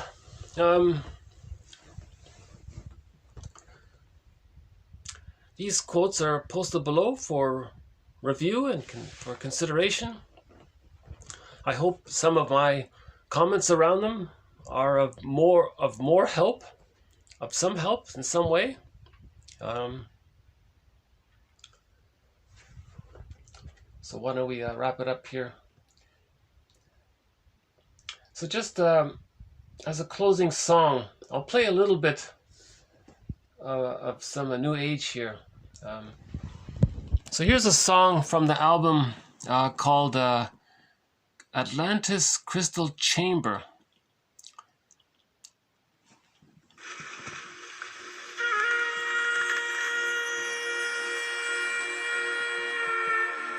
Inner Harmony Music. Okay, it's called Inner Harmony Music by Robert Slapp. Okay, so we're looking for inner harmony. In the unconscious, there's inner turmoil. It looks like a fairy tale. There's inner chaos there, right? It looks like a mythological story. There's inner conflicts there, right? We want inner harmony. Inner harmony means forgiving the parents. Then the goddess and demon, they blend together and they form an image of some, of one ordinary harmless thing, or positive thing even. A thing that holds both good and bad, and you can accept it as a whole object. Splitting creates this inner disharmony. If there's inner disharmony, we're distorting the present, and then our interpersonal relationships become chaotic and dysfunctional, and so on. Right? So the moral revolution is to find inner harmony. I think these quotes, these stories, these myths, give us some insights about how to do so. Right? The understanding that there is such a thing as repetition compulsion. Okay, that's the myth of Sisyphus. Understanding that, oh, yeah, I am repeating this over and over again. Why? Because I'm trying to get a better outcome. Does it work? No, it doesn't. So that's one idea, right? The story about Ellen there, about unconscious guilt. You know, the baby thinks the breast is a part of him. Now, a part of him rejected him. So now, later on, he wants to feel rejected. He wants to recreate it. That's unconscious guilt. Then there's defenses against unconscious guilt. That's a lot of psychic pain. That's inner disharmony, doing that like Sisyphus, recreating disappointments over and over again. And we had that quote where the guy had some good fortune and he sabotaged it. He couldn't accept it because his main agenda is to master the trauma of being disappointed.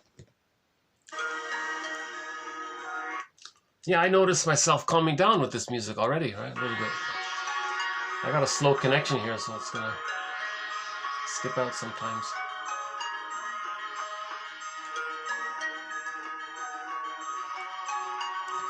I think Robert Slapp is a bit of a rock star in the New Age music. It just means ambient. Let's call it ambient music. I played one song of his earlier called Sedona Reprise. That was a good song. So this is a second song of Robert Slapp's here.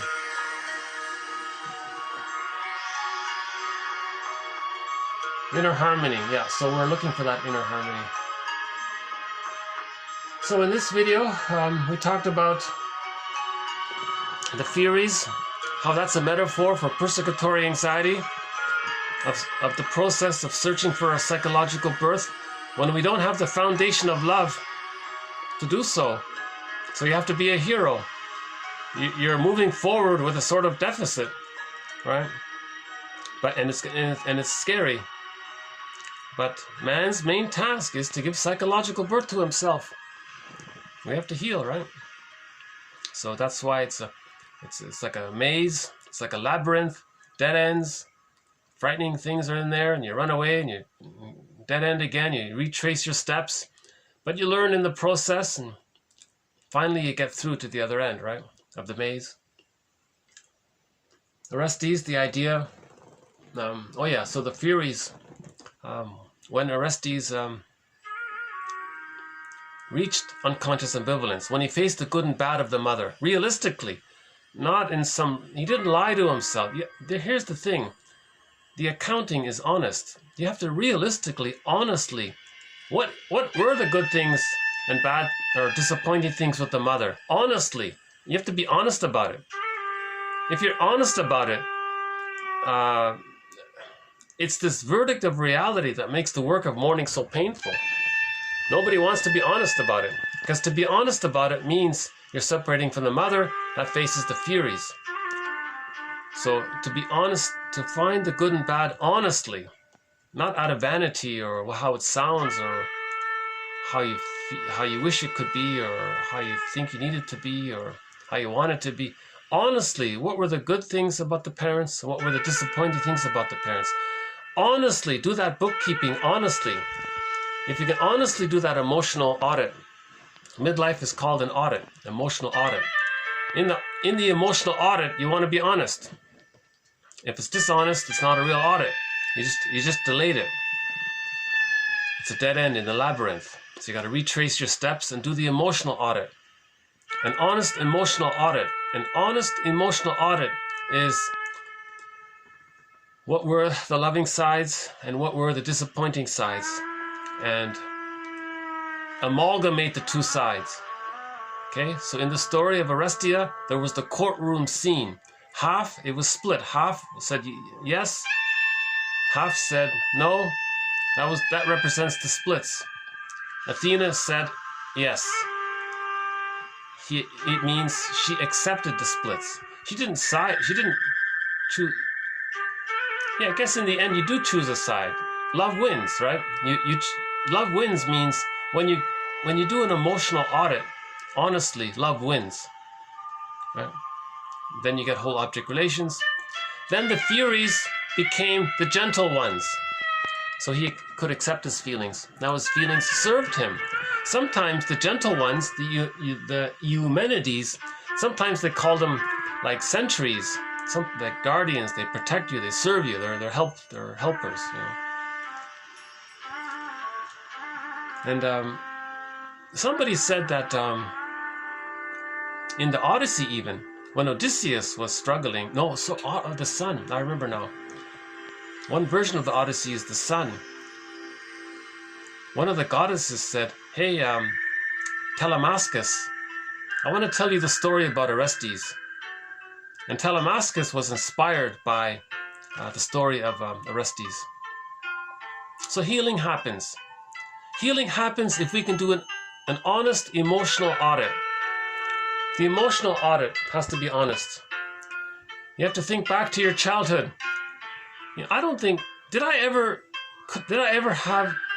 feel safe to approach my parents and tell them how I felt about anything? Oh my God, no, I just went to my room. They even shouted at me, "Go to your room," or something. They didn't listen. Something like that, you know. So they weren't emotionally available. That hurts, right? So if the parents didn't listen to us, later on we don't listen to ourselves. We do to ourselves what was done to us. And as a defense against that pain, we then generalize that in general. Right? So an interpretation is to link what you do in general, when it started, and to see it in the here and now, in the present moment. To make these links. Right? Okay, there was a mention about part 3 of the mother complex. Okay, so that story, Oedipus at Colonus, is an allegorical, metaphorical account of neuroses, okay, trauma, the neuroses that follows a trauma. The mother using the child to meet her needs, that's a trauma for the child. He develops a neuroses. So this story is the neuroses. So we added some quotes about splitting. Okay. The breastfeeding baby with a loving mother, or the hungry baby with an absent mother who is experienced as rejecting and hostile. That's the splitting. Okay. This leads later on to transference, repetition, compulsion, to try to heal the splits, to try to find inner harmony. The positive intention is to find inner harmony. Right?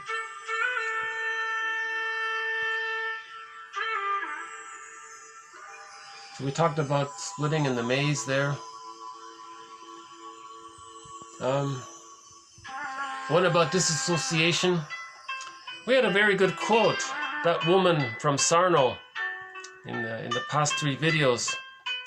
She said that when she was traumatized, she disassociated, and she spent her whole life with a gap between mind and body. And that's why it was so difficult to reintegrate her feelings, because she ignored her feelings for her whole life, and she wanted to feel the joy, like the song said.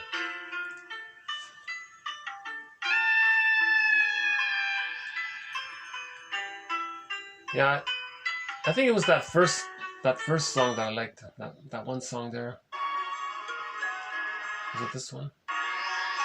Yeah, this one here. Yeah, that's a nice song. I don't have the title of it. It's just within the album. It's on side B somewhere of that album. Okay, the fisherman. So we're trying to be our own fisher person. These, you know, there are at least 12 fishes. Okay? Each therapy session, there's at least one insight. Actually, I would say there are more than 12 fishes in this book. But let's just say there are 12 nutritious fishes. Okay? So you can be your own fisher person by reading this book and gaining the insights from them.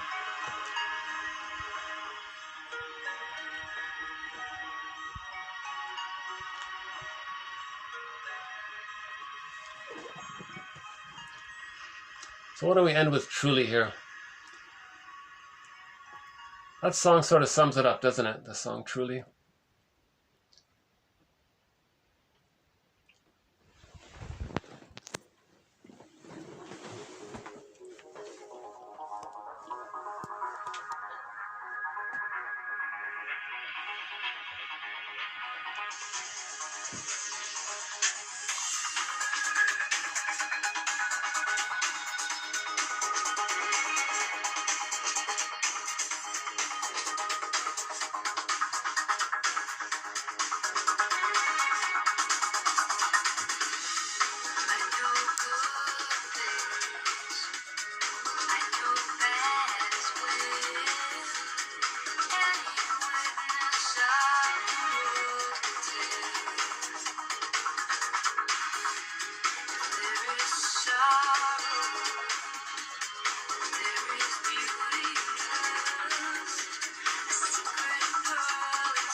You know, sometimes I do these videos, I feel some anxiety while I do these videos. Not always, but sometimes some anxiety comes up in me. So I have to do some fishing. I have to trace back my steps. Which quote triggered me? What did I say that triggered me a little bit? What did I say that maybe reflects some of my unconscious feelings? Because sometimes some unconscious feelings come up for me as I talk about these quotes. So that's a call for me to be my own fisherman, right? To look back and find out what triggered some unconscious feelings in me, right?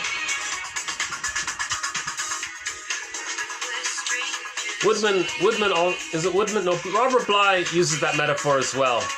He says you want to be a fisherman.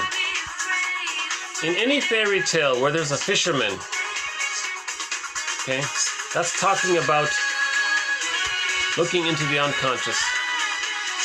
Right? Why be afraid of psychological birth if it's yours? It's hard to find it. It's difficult to find it, but it's still yours. That's the treasure, right? We're looking for the real self, the golden ball, the firebird, the capacities of the real self. With the psychological birth, we find meaning, we find the ability to feel all sorts of feelings, right? We can accept our feelings. We're not easily overwhelmed. We don't have to put on like a hard shell all the time and deny feelings. We can allow feelings. We feel, therefore we are. Feelings makes, we're human. Every mammal feels. I'm scared and I'm tired of being like me, she says. So she's scared of not being aware that she's being like Sisyphus.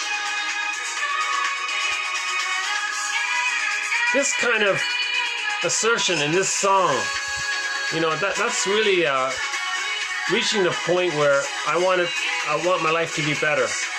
You know? And she's going to face some unconscious feelings. When you say you want your life to be better, that's going to trigger abandonment depression, right?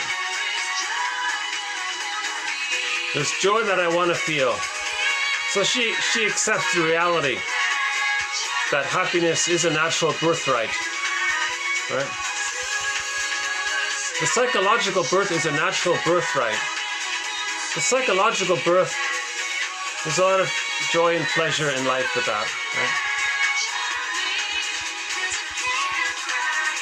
I can't cry anymore. She can't go on with this because it would lead to a psychosomatic issue. If she were to cry anymore, she would maybe get physically ill. She can't do it anymore, right? Okay, thanks very much. This has been, again, I hope this has been of some interest and help in some way. I hope this has jogged your thoughts or piqued your curiosity or something. TQ 1772 to TQ 1786.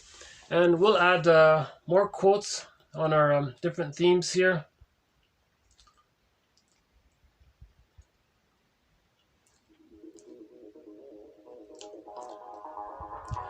You want to take a quick look at this is pointing east, right? Maybe we'll just take a quick look to see how the west looks, the west angle looks. Hold on a sec. Now there won't be any sun, but maybe we'll see something.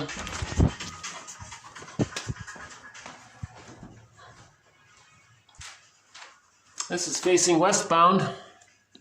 Sometimes there's a real nice sunset over there.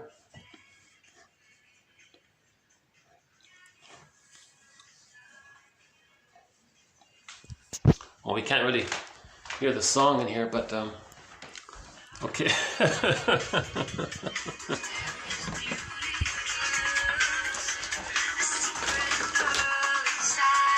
A secret pearl inside the heart of us.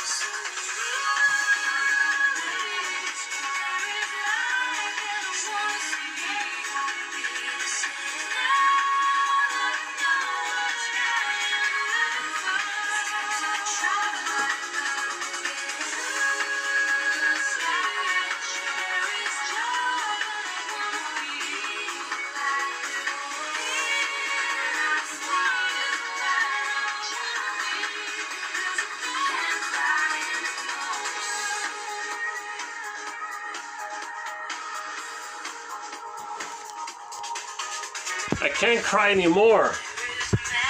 There's a famous quote that says, if you don't cry, your organs will weep. You know, so the body bears the burden, right? So it's interesting that she got to that place where she could say that, you know. Because that means there's no secondary gain. Whatever sort of fake benefits you got from your dysfunctional pattern, you know, avoiding whatever fake benefits you got from your dysfunctional pattern, you're not going to get them anymore, right? You're looking for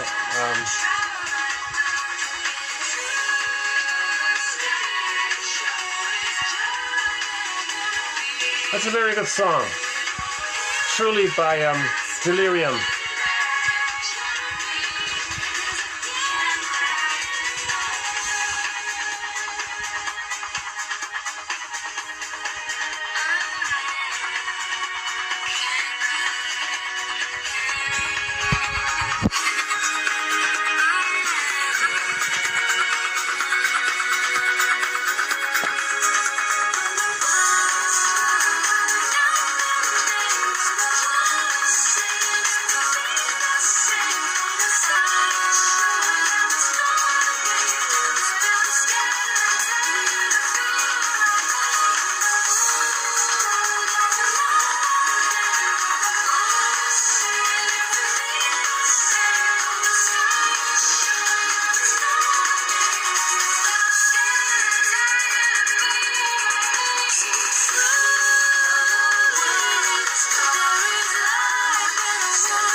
You see, Ellen there on the couch, she's going through the hero's journey.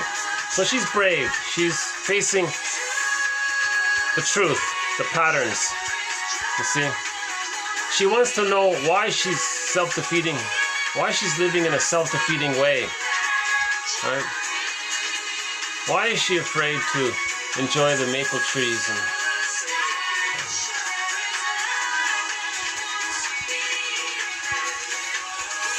yeah, she's afraid of love and relationships, right? So she withdraws into her books, right? So the story of Orestes and the Odyssey and so on, it's for every... Rollo May makes this point. Rollo May says, don't think they're just individual stories and they have nothing to do with you. These are roadmaps for everybody. It's called the hero's journey. Okay, on that note, I'll just maybe leave it here for today. So thanks again. We'll have more quotes to follow. We'll be adding more quotes to our different threads. We have over 30 threads in this series, 1001 Windmills of the Mind. Over 30 threads. Okay.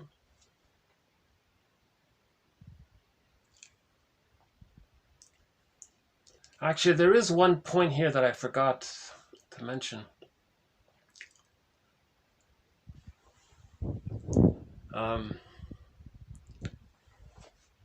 Yeah, I guess I'll just save it here. 2 hours, right? It's a long one today. I still seem to be searching for a kind of a happy note to end on. Some kind of joke or something. Okay, we'll end up, Beatrice Dear. One of our musical voices is Beatrice Dear's music. This is her song, Nalu Li Rama. So we'll end up on this one here.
Maybe we can also say that regarding that question, why be afraid of emotional freedom if it's yours, or why be afraid of psychological birth if it's yours? These quotes are helping us to answer that question. Why are we afraid of our own psychological birth? Why are we afraid of our own psychological birth, and what we can do about it, and how we can, come to terms with it? So that's a very, I think that's a nice thought to end on. These quotes are helping us to understand how and why one might be afraid of their own psychological birth. Okay? That would be a variation of Masterson's axiom mentioned earlier. Okay, on that note here,